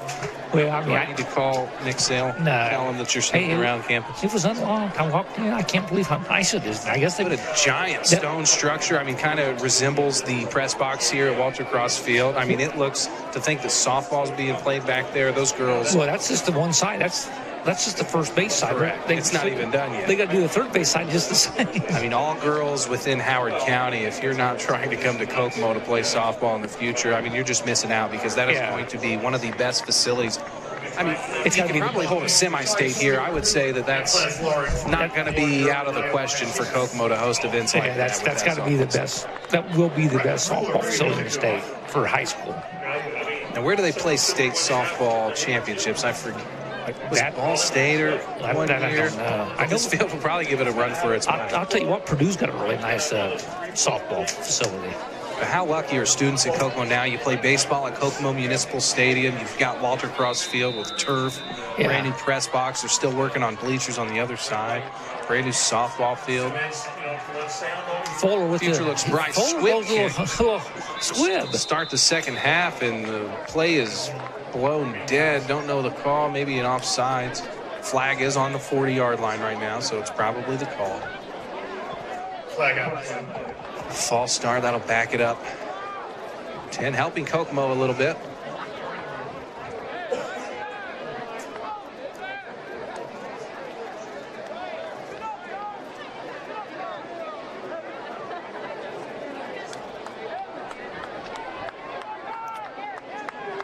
They're going to back it up.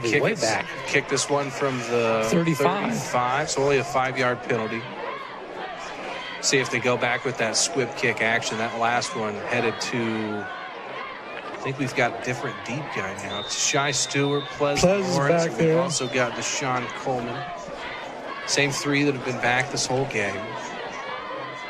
That's Torian. Torian Smith's back there. Back to Pleasant's got this one. Fielded by Lawrence. Brings it out to the 39-yard line before being brought down by number 23 of Western. And that is going to be Dylan George, the junior. Oh, DG got him a tackle. Kokomo picking up 11 first downs in the first half to Western's 9. Western, like we said, has had some very large gains, 2 giant plays for touchdowns. Kokomo with a Ples Lawrence 65-yard touchdown. This one going to Torian Smith. First play of the second half. He gains 3. Second down and 7 coming up. With the carry.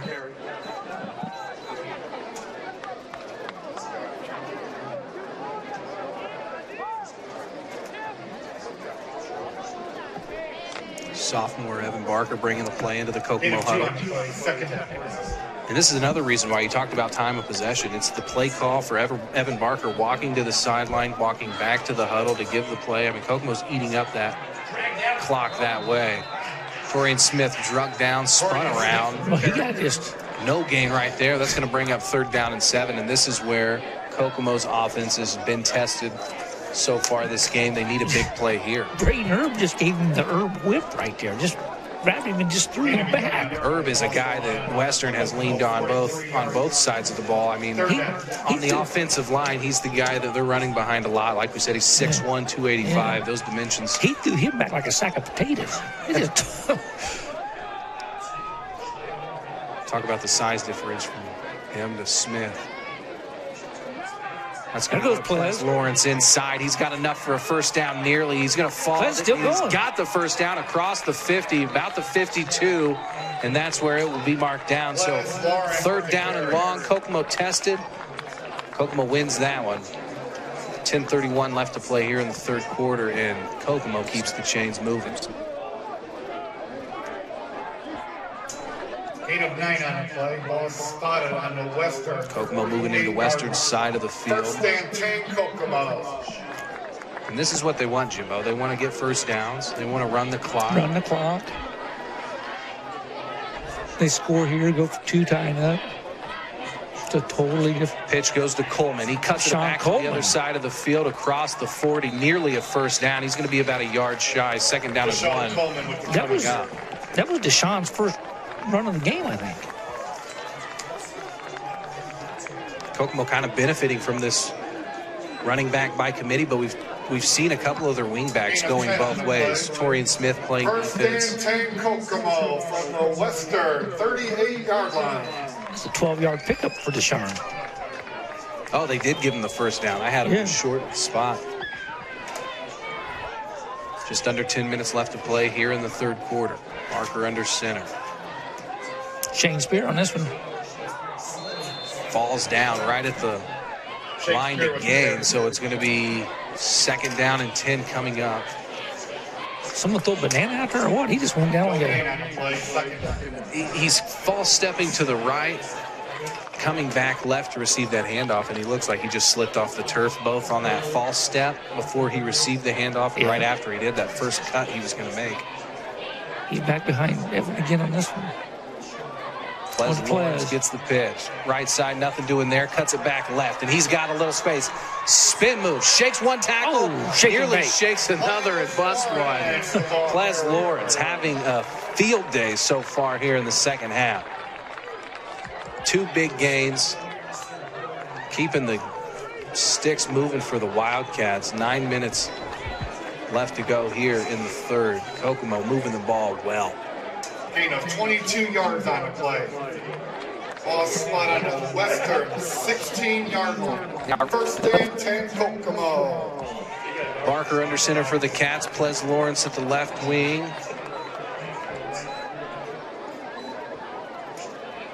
And it's going to be Lawrence getting the ball again for the Cats. Cuts it back left.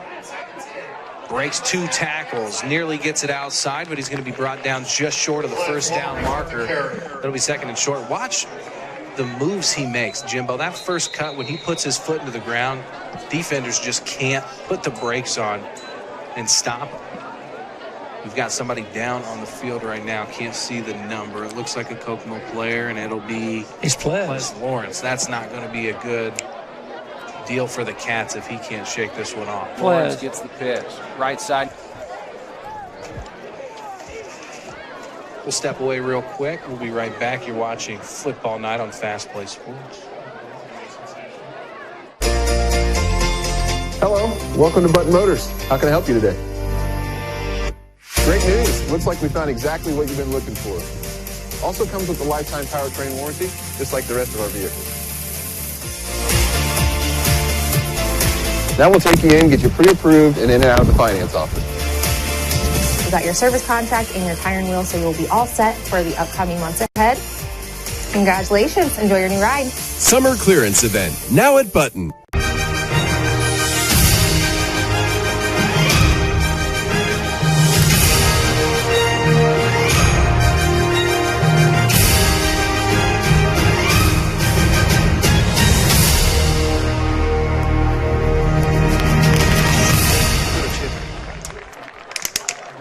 Back live at Walter Cross Field.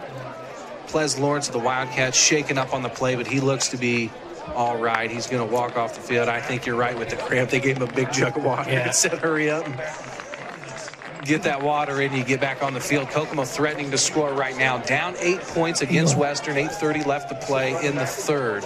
But Kokomo's been moving the ball well, and thanks to Ples Lawrence. So I'm sure that the Wildcats are trying to. So Ples had 104 yards in the first half. He's probably up to about, he's closing in on 140, 150 right now. He's going to chug that whole jug right there. Hard to hydrate at a moment's notice. Yeah. It's a truly a week-long process before you play. Barker under center. Receives the snap. It looks like Shane Spear would have received that handoff. It's too close to tell who's got the ball. And they're still falling down. It's going to be marked down at the 5-yard line. I still don't know who to credit with that run. It may have been Torian Smith running the ball there, but it's no telling. It's going to be 1st down and goal at the 5. Blowing the clock dead. And Ples is back. It's going to have to come off. Here comes Ples back. Caused the clock to stop, and Ples Lawrence back in the game. Sean Coleman also going to come off the field. I think they're short a wingback. Shai Stewart, the other wingback. Kokomo, nope. The officials are going to take timeout here. Got a Western player on the floor. Looks like he's cramping up as well. And I told you the cramping is going to start when that second half rolls around. Early season stuff, Jimbo. That's Cooper Jarvis. Here's the thing, I know some of the smaller schools have to do this, but a guy like Cooper Jarvis playing on both ends, both sides. I don't agree with that because you're wearing them out. I mean, Kokomo's got, I think, 4 guys that are going to go both ways all season long. Yeah. They don't want it to be that many, but sometimes you just have to have. Like back when they had Mitchell Nepley back as the quarterback, they play him on both sides. You can't have your quarterback playing both sides. Sometimes you just got to have it. Some guys have it in them to do that. I think we had, let me think back to when I played, I think maybe, I mean, there was a handful of guys that went both ways, but they may have not played every single down on both sides of the balls. People that do that, I mean, that is incredible conditioning. That makes basketball conditioning to me just look mediocre. Yeah. It's going to be Ples Lawrence receiving the pitch, cuts back inside. He's close to the goal line. They're going to mark him down at the 1. So it's going to be 2nd and goal for the Wildcats, knocking on the door, down 8. So if they score here on this drive, they're going to be probably asked to go for 2. 8 of 4 on the play. Well, they've got a field goal attempt. They've got to go for 2. Missed a field goal attempt and a PAT attempt in the first half. It'll be real interesting to see if we do knock this one up at 21. And then Kokomo takes the lead, what they do in that situation. Yeah. I tell you what, they burned a lot of time off this third quarter clock. They've had Western, Western has yet to touch the ball here in the second half. It's going to be Shane Spear across the goal line, and that's going to be a touchdown for the Wildcats. The sophomore with his first touchdown of this 2020 season, and the Wildcats just an extra point away from tying this game up. He rolled in there like the mini fridge. He didn't get knocked down. That kid is thick. It's fun to watch that kid play basketball as well. He's not a bad shooter. But you can't help but think he just looks like he belongs on the football field. Yeah, he does. On the hardwood. Yeah. He's amazing. He's amazingly quick for as big as he is. Definitely going to be a player to watch in the next 2 seasons. 3 seasons to come. The mini fridge. Barker under center. They hand it off. Nope. Barker keeps it. He's going to have to pitch it, but he's got no one behind him. Ball's off on the turf, and it's going to be recovered by Western. Doesn't matter. Plays dead. Kokomo trails by 2, so no good on the conversion. 21-19 is the score. 6:48 left to play here in the third quarter. So Western, after a slow, methodical drive resulting in a touchdown by the Wildcats, Western, who's shown the ability to score quickly, going to get its first opportunity. That ball should have been in half. Plez's hands, or that was not the right call for the 2-point conversion.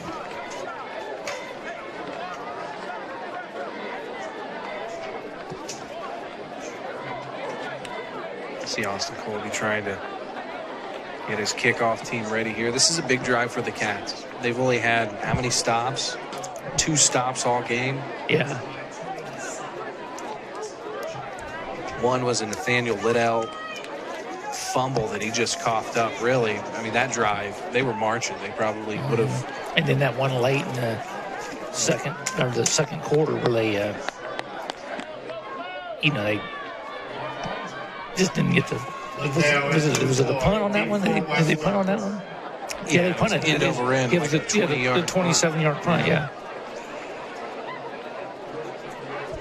Cole Moore ready to kick it off. Nathaniel Liddell. McCoy back deep.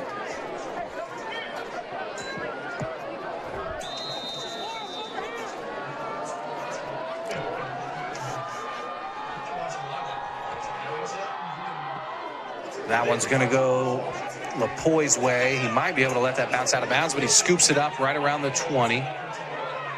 Got a lot of room to work with on the right side, but the defense closing in on him, and he's going to be pushed out right around the 30. So good coverage by Kokomo. With the return. Cats sideline hyped up about that play right there. 6:37 left to play in the third quarter. Cats trailing by 2.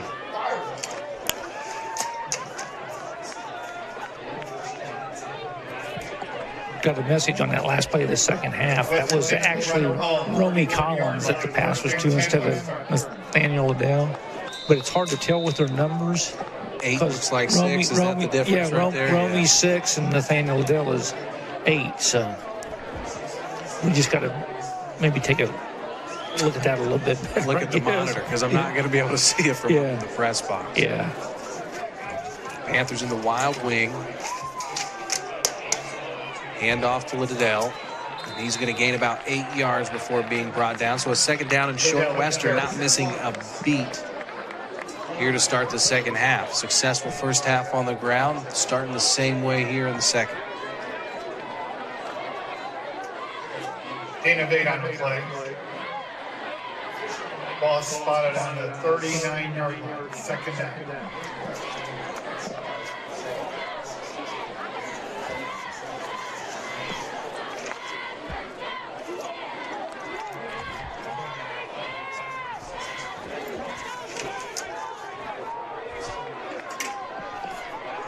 Bryan, a quarterback. Liddell to his left. Straight snap to Liddell. And he's going to be stuffed right at the line to gain. That's going to be maybe a half a yard gain.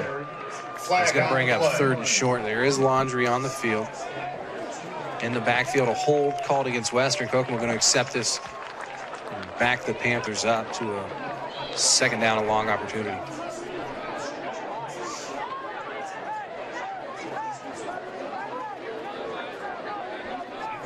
And here's where the penalties start coming, Jimbo. You talk about your conditioning not being where it needs to be at this point in the season. Once your body gets tired, your mind starts to get tired. So expect the mental mistakes here in the second half. So 2nd and 13 now.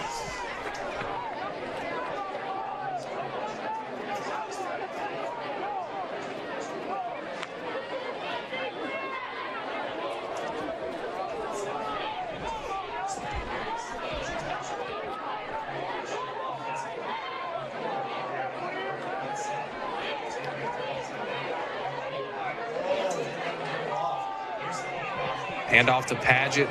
He's all the way across the 40 before he's brought down. He gets first down. It's taking 3 or 4 Kokomo defenders to bring him down. That's a load right there. First down. It's going to move the sticks. Just over 5 left to play here in the third quarter. Western moving the ball. Look at him just lower his head here. Spins off the contact. The official took a spill right there. He's right in the midst of it. He got clocked. We need to check on him. Good sportsmanship from the Western player helping him up. That play starts coming at you. You just got to eat that contact. Do you do any football games? I do not. I'd be too scared to be the guy on the sideline getting burned by the player. Snap to Bryant, handoff to Liddell. He's going to pick up a good chunk. Calling a gain of 6. That was the Stewart again. Stewart Paget. Gain of 5. The P-Train. 2nd and 5 coming up. P-Train continues to just churn out yards. Very similar offense we're seeing from both teams today. Electing to run. Clock's moving. Both teams getting good push up front. You know who he reminds me of out there? Remember Josh Nelson? I do not. Josh. He reminds me of Josh Nelson from Western. Kind of just gets down there and just rolls him. Bryant keeps it just short of the first down. That's a great tackle made. Jalen Cannon will be credited with that tackle, and that's something that Kokomo kind of struggled with. There was a couple opportunities to tackle Nathaniel Liddell in that first half in open field and just came up short, whiffed, and allowed a score. Ball spot on the Kokomo 40. Big play for the Wildcats defensively here. And that's a good fake. Look at, it was a number 24 of Kokomo just biting on that fake, Shane Spear. And that's the outside contain that they cannot have biting on that fake. 2 linebackers walked up for the Cats. Handoff inside to Paget. And again, gang tackle needed to bring him down. He just can't.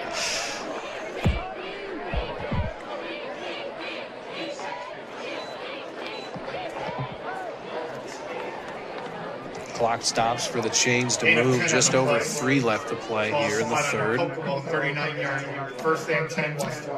Jimbo, these are the plays Kokomo has to stop Western. Is it a time that Western maybe throws one over the top? I love the first down pass. Yeah. It may have been the tight end in me just thinking, hey, I can cheat over the top here and just get an easy game. But truly, I mean, teams sell out on first down, especially against these types of offenses. Surprise them, keep them honest. That's going to go to Padgett.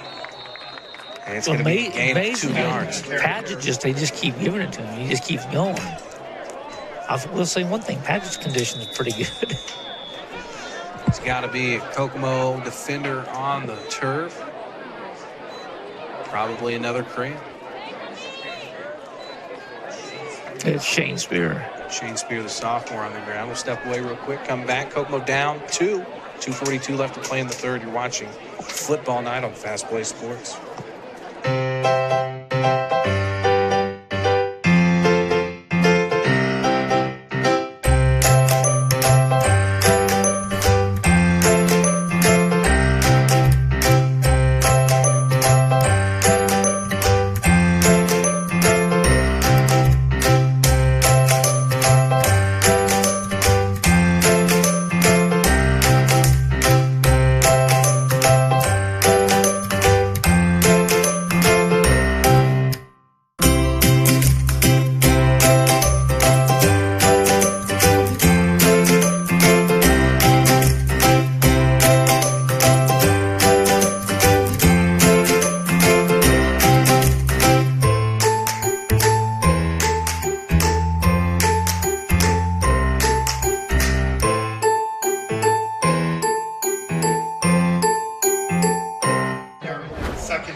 Here on Football Night, part of Fast Play Sports. 2:40 left to play here in the third. Western on Kokomo's side of the field. Second down and long to go. It's going to be a reverse. Liddell finally gets it, and he's brought down for a loss. That's a loss of 2. They're going to mark him down 1 yard in the backfield, but that brings up a third down and long. Just what Kokomo needed to stifle this Western offense at a time where Western looked like it couldn't be stopped. Loss of 4 yards on the play. Ball spot on the 41-yard line. Third down, Western. Officially a loss of 4, but it's going to be third down and 12.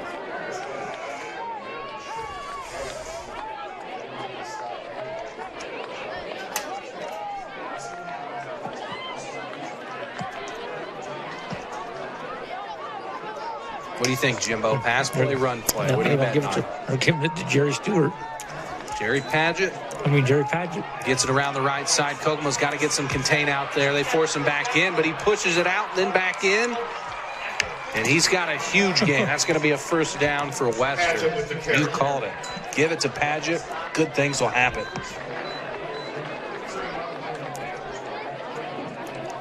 Big gain for the senior running back, a guy that Western just loves to hand it off to. Ball spot on the Kokomo 15-yard line. And that's just Kokomo getting beat to the outside. He changes direction really well for a bigger guy. Yeah.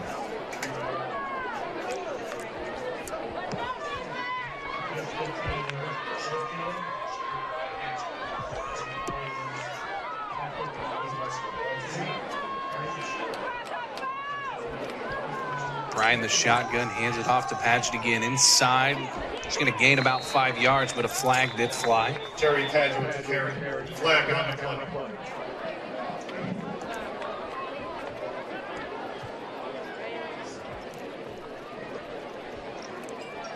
Looks like a hold call against Western. We're going to get this whole penalties are killing Western so far. There's a couple penalties that have just... This third quarter is going to go with just 2 possessions. 1 for each team. Yeah. But you talk about a penalty that just kills you right there. I mean, you're inside the red zone. Everything you're doing is working. Like you said, fatigue. After the penalty, the ball is spotted on the Western 24-yard line. First down, Western. First down and 20 to go.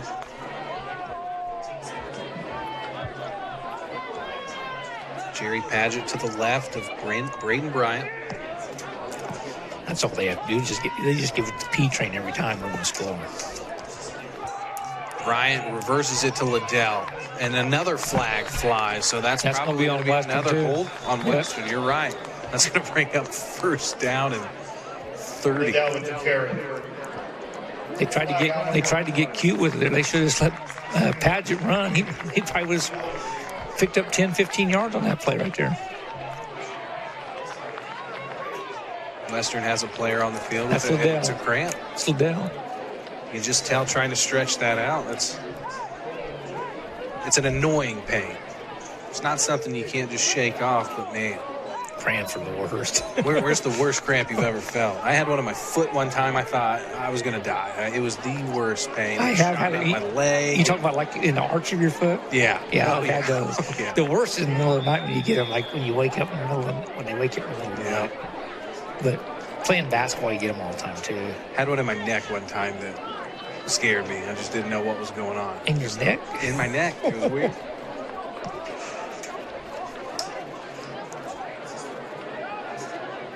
Should be a lesson to everyone at home watching, especially if you're still playing athletics. You've got to hydrate. Thanks to people when I was in high school, like we had Brett and Lisa, our trainers. Lisa Tate, they would tell us, like, hey, it's a week-long process. You're not just going to chug a bunch of water the night before and expect to be hydrated. Your body getting hydrated takes many days, so it's a process that you just have to take advantage of way beforehand. Yeah. You can never drink too much water. I don't think that's a thing. No, that's one thing. I drink a lot. I drink a lot of water. My son drinks a lot of water too. What's your go-to brand? Water? Yeah. Whatever is cheapest. I'm going with Dasani because it's a Coca-Cola product. Thanks to the Coca-Cola Bottling Company of Kokomo, sponsoring Fast Play Sports. Proud supporter of Kokomo and Western High School. It is at the heart of their mission to serve and refresh. You can enjoy an ice-cold Coca-Cola, the perfect companion to tonight's game. I'd go for an ice-cold Coca-Cola right now. Diet Coke. Powerade. Going for some power. 40 seconds left to play in the third quarter. Had probably, 5 players go down with cramps? Yeah, it's been cramps. Half of those just after in the third quarter. Spotted on a Kokomo 38-yard line. We've got first down. 33.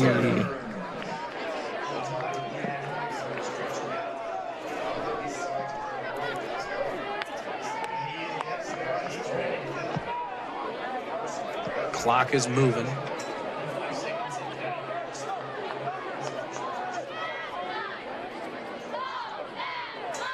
Handoff goes to Padgett. He's trying to find that right edge and needs stuff. That's a good job by the Kokomo defense. That's one of the first times they've stopped Jerry Padgett. Especially on that outside run. Padgett's really attacked the outsides well all game long. And that'll do it here for the third quarter. Kokomo down 21-19 to Western. But Western moving the ball well. They've got a long way to go to convert for a first down here. We didn't even have 2 possessions that quarter. One possession per team. We'll see if the fourth quarter remains. We didn't even have Western didn't have a full possession. We'll bring you the final quarter when we come back. Football night here on Fast Play Sports. Hello, welcome to Button Motors. How can I help you today? Great news. Looks like we found exactly what you've been looking for. Also comes with a lifetime powertrain warranty, just like the rest of our vehicles. Now we'll take you in, get you pre-approved, and in and out of the finance office. You got your service contract and your tire and wheel, so you'll be all set for the upcoming months ahead. Congratulations. Enjoy your new ride. Summer clearance event, now at Button. Yeah. Welcome back to football night on Fast Play Sports. The start of the fourth quarter getting ready to get underway. It's 21-19, Western lead. Western has the ball. It's a second down and a very, very long way to go. I'd say probably 32 yards to go is the official ruling there. Going to find out what Western's going to draw up here. Jimbo, what's your play call here? Second down, 32 yards. Second, to go. 32. You're on Kokomo's side of the field. So, I mean, really, if you go for it on fourth here and try to get it, you're not hurting anybody because if they're not going to pass, you just give it to Padgett every time. Obviously, they don't want to pass. So. That is going to be a handoff to Padgett, but Kokomo's got players in the backfield, and that's a gain of maybe 1 yard. Padgett, the ball carrier. I'm just in the football when you have. Do we need to give you you're second and 32, and you need a whistle, and you don't pass. There's something wrong. It keeps the clock moving, but I mean, it eliminates those mistakes. You give somebody the ability to throw the ball, and I mean, bad things happen. Interceptions happen, especially at this level. But you got, I mean, he's not running for 30-some yards. We've seen him bust a few big Bust a few, he has. That's what I'm saying. If you're not going to pass, you got to give it to Paget. I mean, I would expect a pass here, but you never know. 31 yards to go on third down. Bryant's forced out of the pocket. He's going to tuck it and go. He's going to get close to that first down marker, and a flag flies. It's got to be a hold or a clip. Something from where that flag came in is just going to. He got down to the. It's going to make it a third, depending on the penalty. It will be a spot foul. We'll see where it gets. And that's going to be a Kokomo player, Deshaun Coleman, now on the ground with a cramp. And these trainers are getting their steps in tonight. Yes, it seems they like are. It's on West. What they call every third play.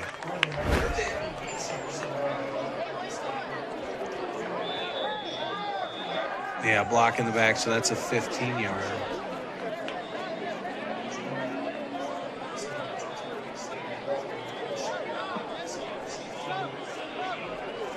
Ooh, Coleman's helmet falling off in that. They're saying it happened at the 17. So it's 17. It's going to be 15 from there. Coleman's still on the turf. We'll step away. Bring you the 10 rest yards of from the sport. 17. When we come back, you're watching Football Night here on Fast Play Sports.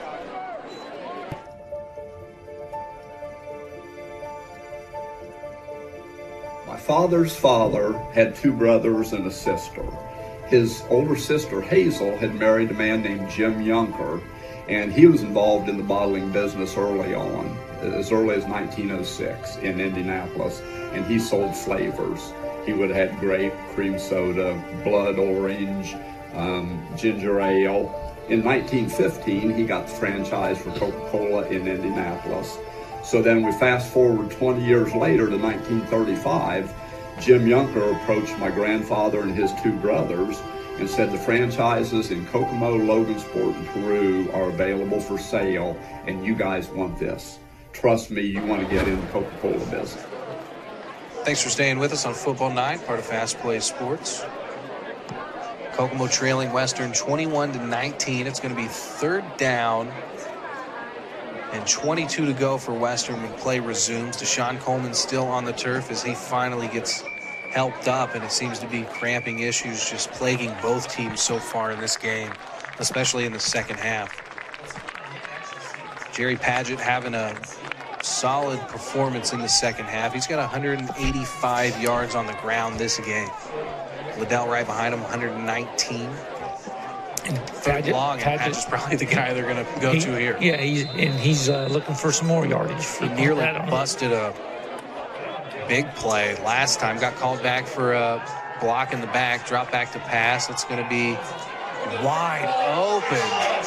And Dylan Bryant's going to be the recipient of a touchdown. I think defense just maybe fell down at the goal line. That was Bryant to Bryant. A little Bubby connection right there. Yeah. Bryant to Dylan Bryant. But Torian Smith, I don't know if he got pushed down. Let's see the replay on this. Just nobody even in the vicinity at the time. Well, Torian was there, but he'd fallen.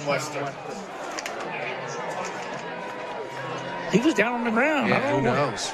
Officials may have missed some contact.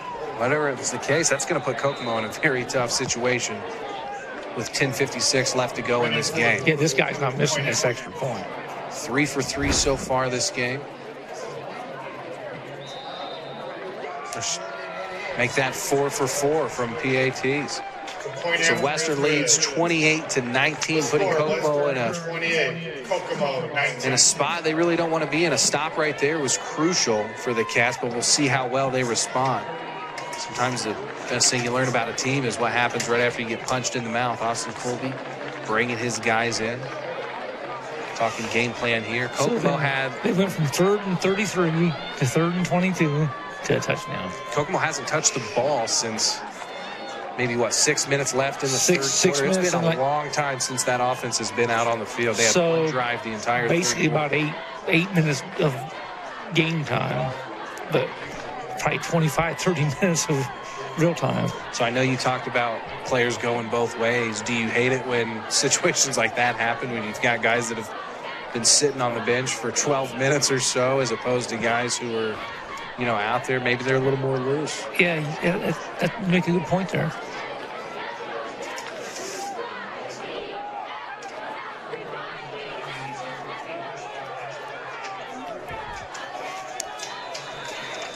Brendan Fuller looking to kick it deep for the Panthers.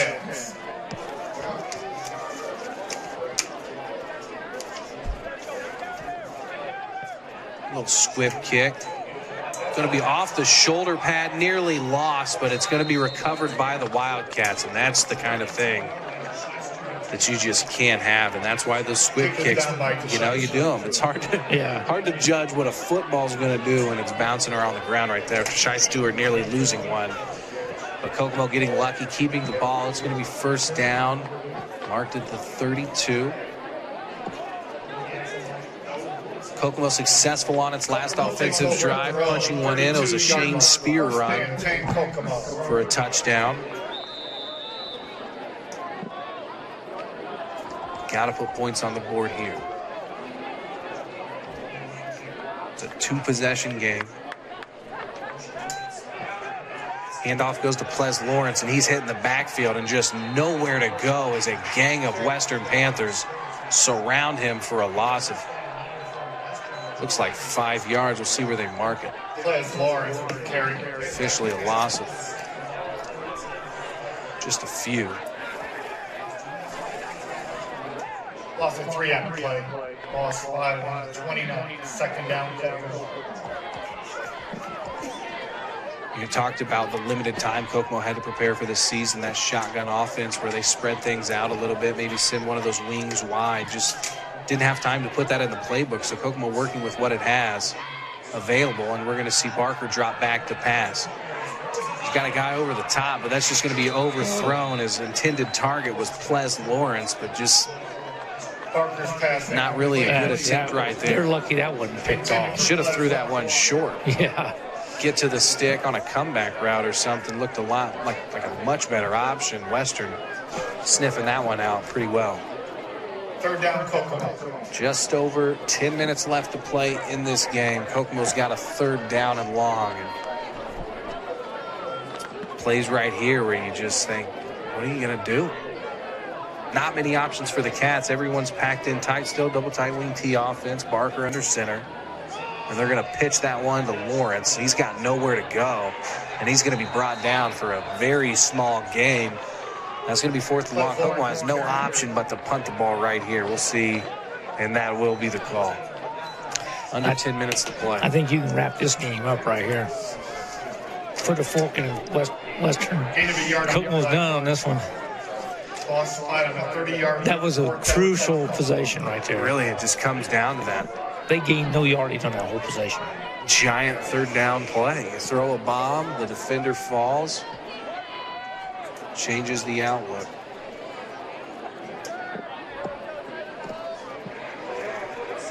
Looks like Borov's back to kick.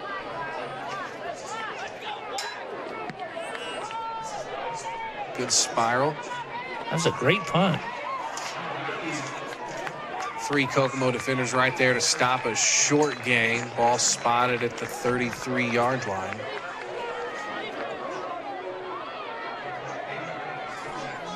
Kokomo needs a stop right here, but Western probably just going to keep the ball on the ground. You just keep handing it off to Paget. Yeah. I mean, they have been absolutely set on just giving him the ball and letting him work.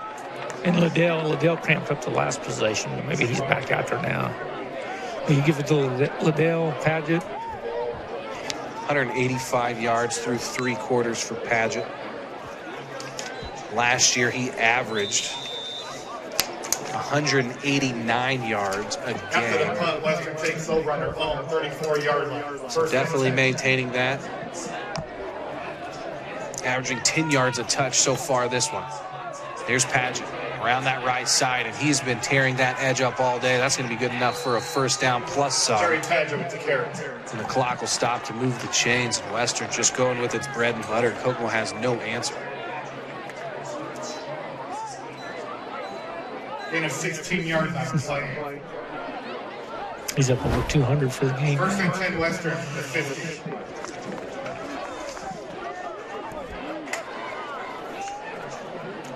Credit Western for getting push on that edge. I mean, Kokomo has to have some type of containment here there. I'd assume they're running a 3-4 look with two linebackers walked up to the line of scrimmage. Those guys have got to stop the edge from being.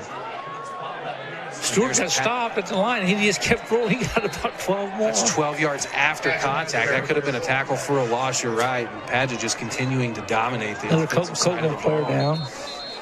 Another cramp. Another player down for the Cats. He's Bronson Smith. Step away again. You're watching Football Night on Fast Play Sports.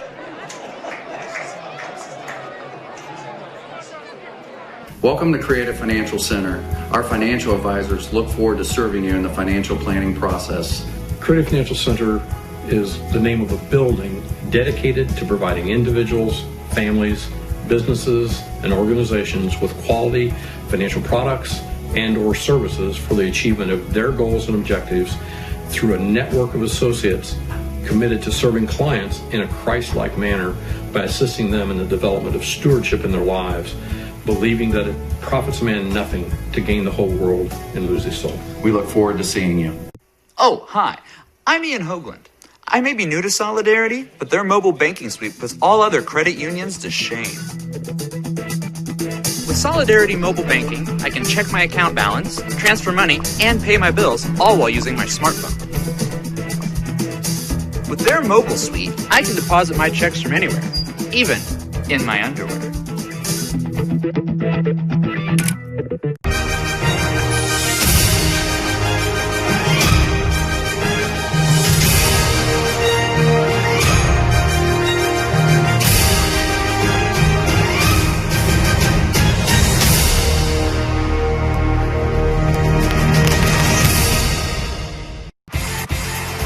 Are you a fan of exciting action, great sporting atmosphere, and good displays of sportsmanship? I am definitely a fan.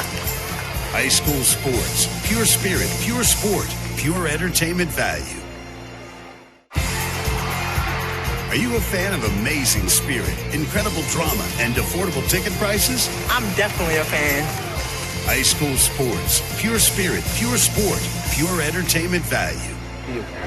First down Western. Welcome back to Walter Cross Field. You're watching Football Night here on Fast Play Sports. The Wildcats trailing Western 28-19, 8:46 left to play in the game. Western with ball inside Kokomo's territory, first down and 10. Ryan takes the snap and they just hand it to Padgett again. He continues to pick up big chunks of yards every play. That's a gain of about 7. Clock continues to roll. Kokomo just no answer. P-Train can't for be Jerry stopped. Padgett. Probably 225 yards on this day so far. Gain of 5 on the play. Ball spot on the Kokomo 34. Second down.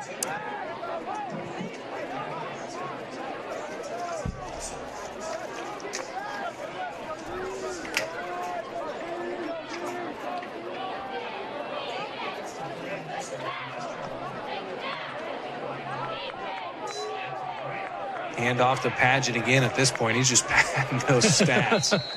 Every carry seems like it goes for at least 5 yards.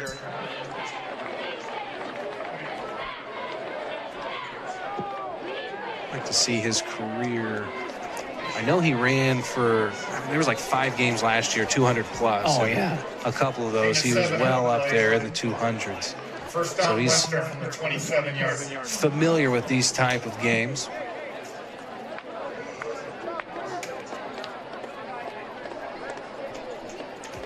Western now competing at the 4A level. Got a tough section. Yeah, they they get do. Ron Colley, and there's another good team in that sectional this year. You take a look at it from Kokomo's perspective. You move from 5A. 5A used to be the largest class out there, and then they create 6A. So Kokomo kind of gets an easier break because you're no longer playing the largest schools in the state of Indiana. And then Kokomo Western goes from 3A to 4A. I think that's a big jump. I really do. Yeah, it's a big jump. hold against Western, so we'll back it up. Just over 7 minutes to play here in the fourth. Western up 2 possessions. A touchdown here will pretty much just end this game. Yeah. I don't think even if Kokomo can score quick, I mean, you're just asking a lot for a quick stop and then another quick score. Kokomo outside of 1 touchdown from Ples Lawrence. I mean, that's you're asking for a lot to get another play like that. Well, and the thing too, that last possession Kokomo had when it took a lot of time to score. A lot of time to score. And then the last possession, they got 0 yards. They just got on the 30 and ended on the 30. Snap to Brian. No, direct snap to Padgett. Jerry Padgett. And here he is around the right side again, just making a mess out of the Kokomo defense to get outside so many times. That's going to be something that Austin Colby is going to be telling his team over and over in films. If he's anything like his dad was in the film room, it's not going to be pretty tomorrow morning or Monday morning whenever they watch films, watching these plays, because they have got to have some type of outside contain. I know for a fact that that's somebody's job, and all game long Padgett has gotten to that outside and just abused the edges.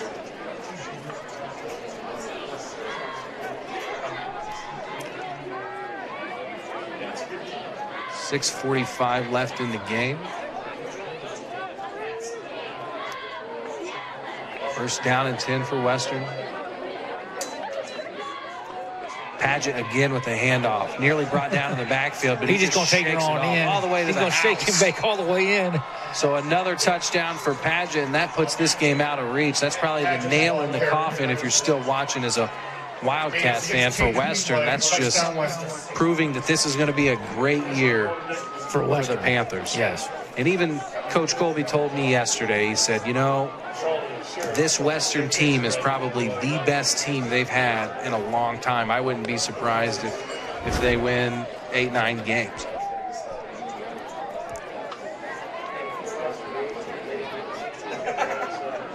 (34-19). Brendan Fuller going to come out for his 5th PAT attempt of the game, and it looks like, no, the offense is out there. Now they're just going to pat it up on them. They got Padgett some more yards. They got Jerry Padgett out there. He's going to take us in for 2. Padgett to the left. Liddell nearly breaking 3 tackles to get there. He was stopped just short, but I'm telling you, Jimbo, he gave it a goal. That ball was maybe 6 inches away from the goal line. Kokomo getting the stop right there. 2-point conversion is no good. Score Western 34, Kokomo 19. It's just over 6 left to play in the game. Kokomo gets the ball. Maybe this is a good time. I know we talked about Austin Colby and the Cats saying that they didn't have their spread or shotgun style of offense in. They weren't ready to run it yet, but maybe this is a good time to just throw them out there. And, you know, maybe you've got a couple plays. Let's try it out a little bit. It's hard to get real game reps in practice. You can do stuff all you want in practice. Yeah. Run 1,000 reps, but until you get into a game and run it at that speed, it's just not the same. Well, you're asking a lot. I mean, Austin Colby to step in to this position in the situation, just dealing with everything that has plagued high school athletics all year. I wouldn't want to do it. No, I wouldn't want to be in his shoes right now.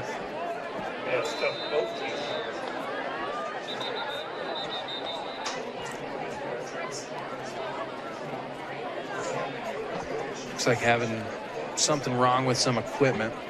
It's going to be Deshaun Coleman. They're going to send somebody out there for him. It'll be number 26, Jalen Cannon, taking. Maybe they're going to leave Coleman out there, just try to fix that buckle real quick.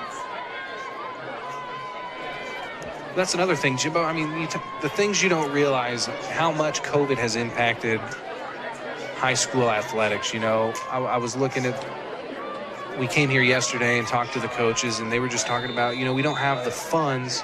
We're short some equipment. I mean, helmets, just to paint helmets, it's very expensive. And without an onside kick attempt, back to Drake Kirby. Well, that was Drake Kirby. How do you feel about that? Dre. Western trying to send a statement here. I guess. You know, Western's been licking its chops forever to try to come play Kokomo. This could backfire on them. They're getting a pretty good field position right here. It's going to take a lot. I mean, how quickly can Kokomo score? We'll see. Ples Bryant busted a 65-yarder in the first half. You get Ples Lawrence loose on one here, or Deshaun Coleman? Yeah, Ples Lawrence, 16 seconds was Kokomo's drive where he scored for 65 yards out. It's going to be an option look. Barker pitching it out to Lawrence. Lawrence getting to the edge, and that's going to be good enough for the first down plus more. I thought he ran out of room around the plate. I did too. I was questioning. He was towing the line there for a first down, and I thought he was going to start high step on that line there. So first down for Kokomo. Clock stops to move the chains, and a little bit of life coming from the Cats sideline. 6:26 left to play. They get another quick play like that. If they can get a score in here by 5 minutes to go, do you onside kick it immediately? You got to try got to. All 3 timeouts left. They act like center, and he's going to roll out to his left. Nobody open. He's going to tuck it. Keep going.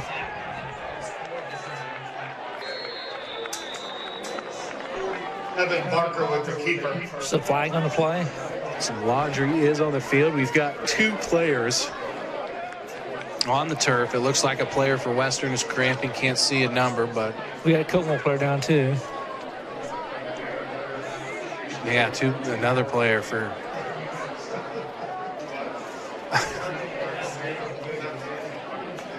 I mean, I hate to laugh at it, Jimbo, but I mean, it's just. I've never seen this many cramp. We knew it would happen. We knew people would cramp. I mean, that's just a given this time of year. But I think the preseason that these kids have had to deal with, spending 6 months at home and then jumping right into football workouts, just nobody's ready for it. Yeah. The body is not ready for it. I feel sorry for a lot of these people because you wake up tomorrow, you're going to be sore.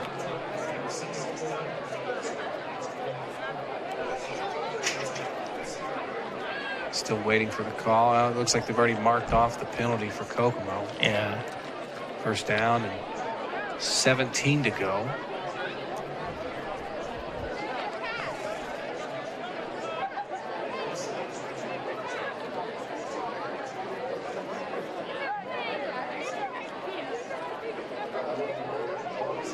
Cooper Jarvis walking off the field a little gingerly. You can tell those legs are bothering him a little bit.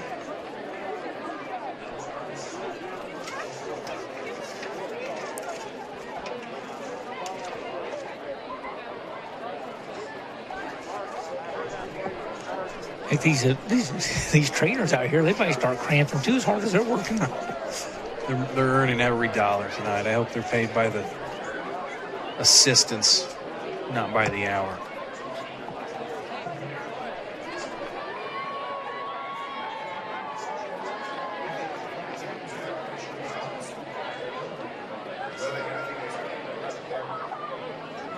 I wonder if the coaches are going to be monitoring water intake throughout the next week.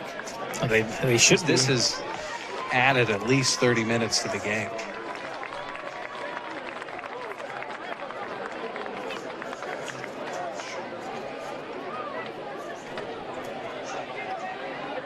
After the penalty, the ball is spot on the 40-yard line.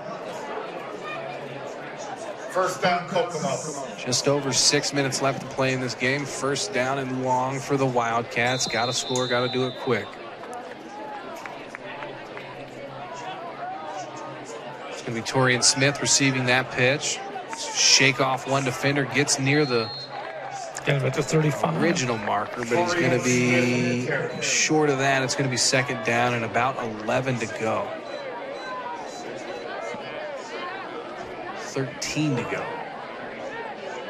Gain of 4 on the play. Second down, Kokomo from the 36.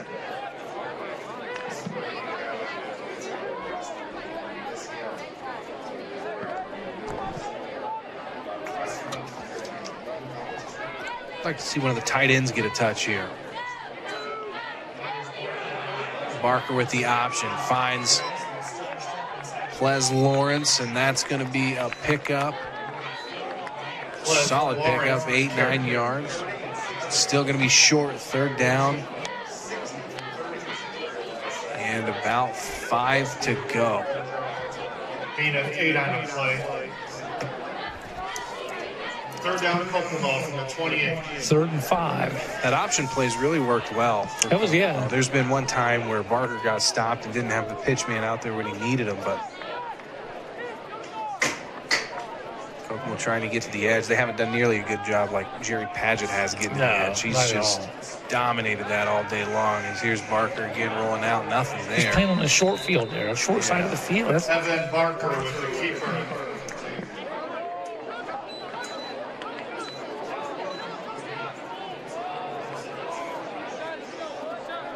What do you do here, Jimbo? Gain of 2 on the play. I'm glad I'm not calling plays. Yeah, well. I mean, you think about every pass play they've run, those short dump passes to Shane Spears, about the only thing that's been completed today, hasn't it? I'd be going to the left side of the field to Plez. Run that option again. Tashai Stewart receives the pitch. He finds some room outside, but that's not going to do it.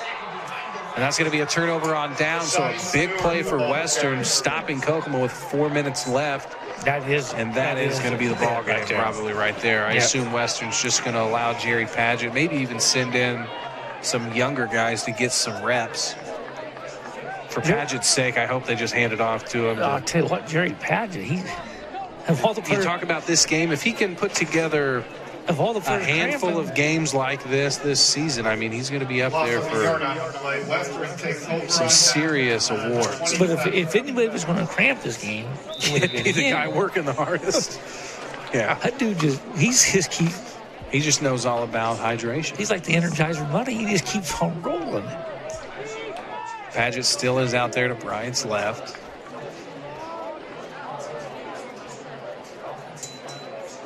And he will receive the ball. Tries to get to the outside and again just shakes a guy off.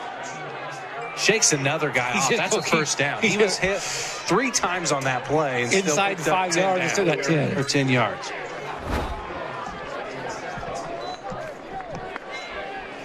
They say Kokomo's defense is tired right now. Well, Jerry Padgett's not. I couldn't run for as many yards as Padgett's run around this track, let alone, I mean, is he close to?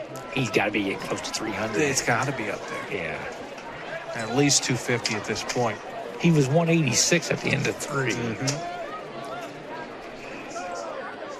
Padgett again lined up to Bryant's left, 3:20 to play. He gets it again. Same play, same side of the field. Kokomo now swallows it up for a gain of just about 2 yards. Clock will roll. Oh, it was definitely the P-Train show tonight. Gain of 2 on the play. Second down Western for 41. You like to see it, though. I mean, you think about the seniors out there, especially in some of the different sports that got cut short. You feel for them, you know. Your senior year, you're not playing. You don't get another year of eligibility. So, I mean, if I'm a coach in this situation, I've got a senior leader like Jerry Padgett. I'm going to do everything I can because, you know, next week's not guaranteed. Yeah, some of the high schools have been doing senior night on the first night. You might, yeah. Because they don't know a situation. IHSA hands down a ruling, says, hey, you've got a positive test. You guys are done for this amount of time. You know? So it's just ever-changing landscape of COVID. Who knows what's going to happen? It's funny, the MLB, you get one case, it'd be like a guy not even on the team, like a manager or a... Better safe than sorry. I mean, you err on the side of caution, but there is the question as to when do we just return to absolute normalcy. And I think small steps like this, limiting the number of tickets, but having gatherings where people can wear masks, protect themselves, protect others. That's really the most important thing. Slowly but surely, hopefully by the end of football season, this is no longer a process we have to go through, but it may just be the world we live in from here on out. Who knows?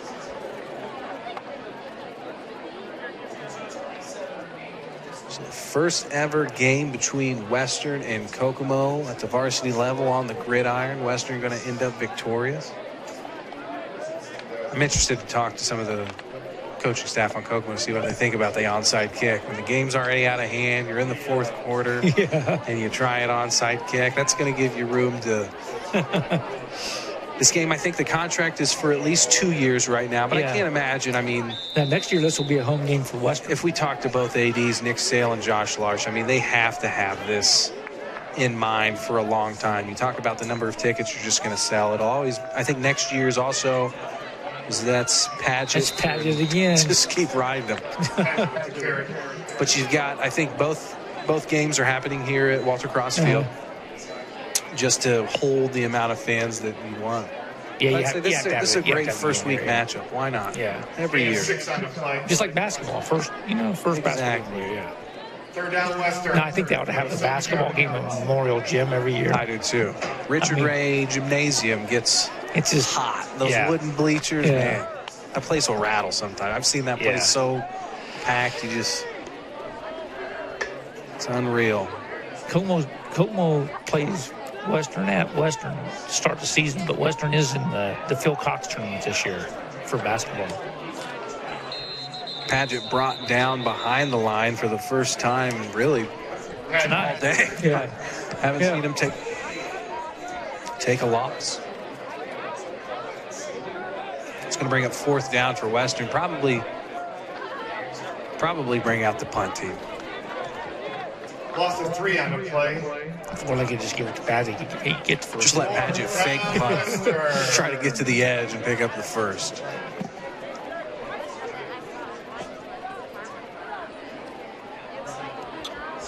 Brendan Fuller ready to punt for the Panthers. No, that's actually Dylan Bryant. That's the other Bryant brother. Yes. Not a bad punt. Much better than the first attempt with a different punter.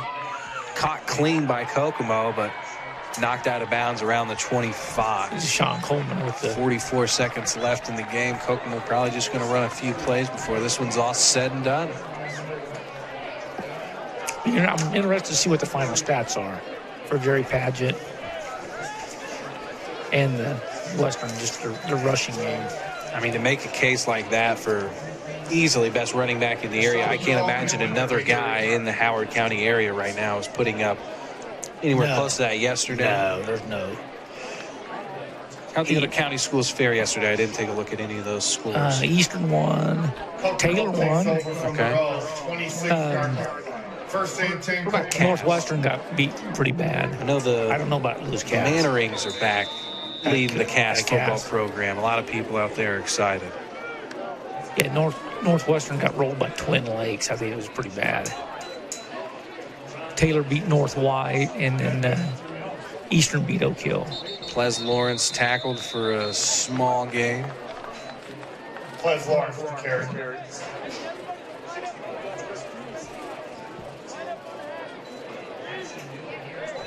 That's going to be the last play of the game, so that does it for us here at Walter Cross Field. The final score in the first ever matchup between the Western Panthers and the Kokomo Wildkats. Western on top, 34-19. We come back, we'll break down the final stats of this game, and there's a bunch of, let's see what they're doing real quick. So they're no longer going to shake hands during COVID. Yeah. They're going to line up shoulder to shoulder and clap at each other. So nice show of sportsmanship between these two teams. When we come back, we'll break down the final stats. You're watching Football Night here on Fast Play Sports. Oh, hi. I'm Ian Hoagland. I may be new to Solidarity, but their mobile banking suite puts all other credit unions to shame. With Solidarity Mobile Banking, I can check my account balance, transfer money, and pay my bills, all while using my smartphone. With their mobile suite, I can deposit my checks from anywhere, even in my underwear.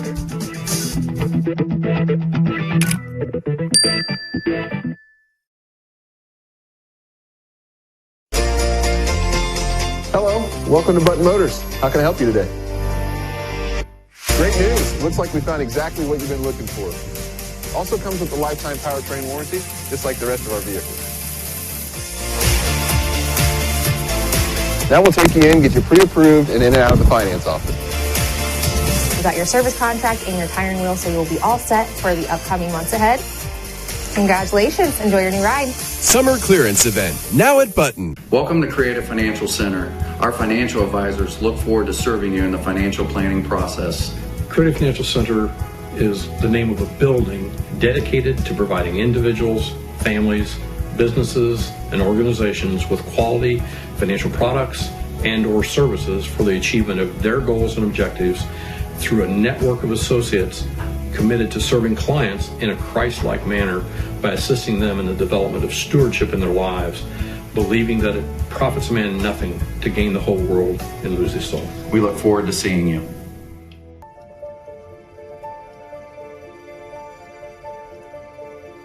My father's father had two brothers and a sister. His older sister, Hazel, had married a man named Jim Yunker, and he was involved in the bottling business early on, as early as 1906 in Indianapolis, and he sold flavors. He would have had grape, cream soda, blood orange, ginger ale. In 1915, he got the franchise for Coca-Cola in Indianapolis. So then we fast forward 20 years later to 1935, Jim Yunker approached my grandfather and his two brothers and said the franchises in Kokomo, Logansport, and Peru are available for sale, and you guys want this. Trust me, you want to get in the Coca-Cola business.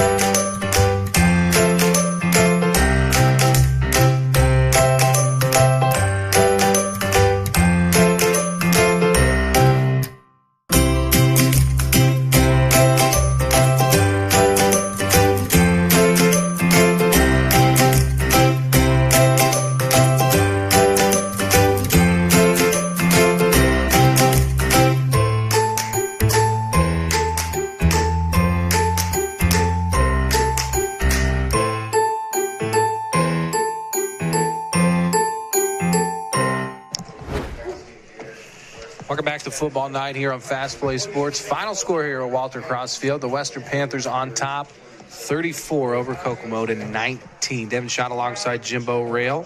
And taking a look at the final stats, and Jimbo, I don't think it's a mystery as to what the storyline here was tonight. Well, the storyline is it's the Jerry Padgett, the P train, 276 rushing yards. He outrushed the whole Kokomo team by himself. They had 272. And that's it, just it. Jerry Padgett. Yeah, it really wasn't much more. Nathaniel Liddell in the first half had a big first half, 122 yards on the game. He had a score. Padgett added 2 touchdowns.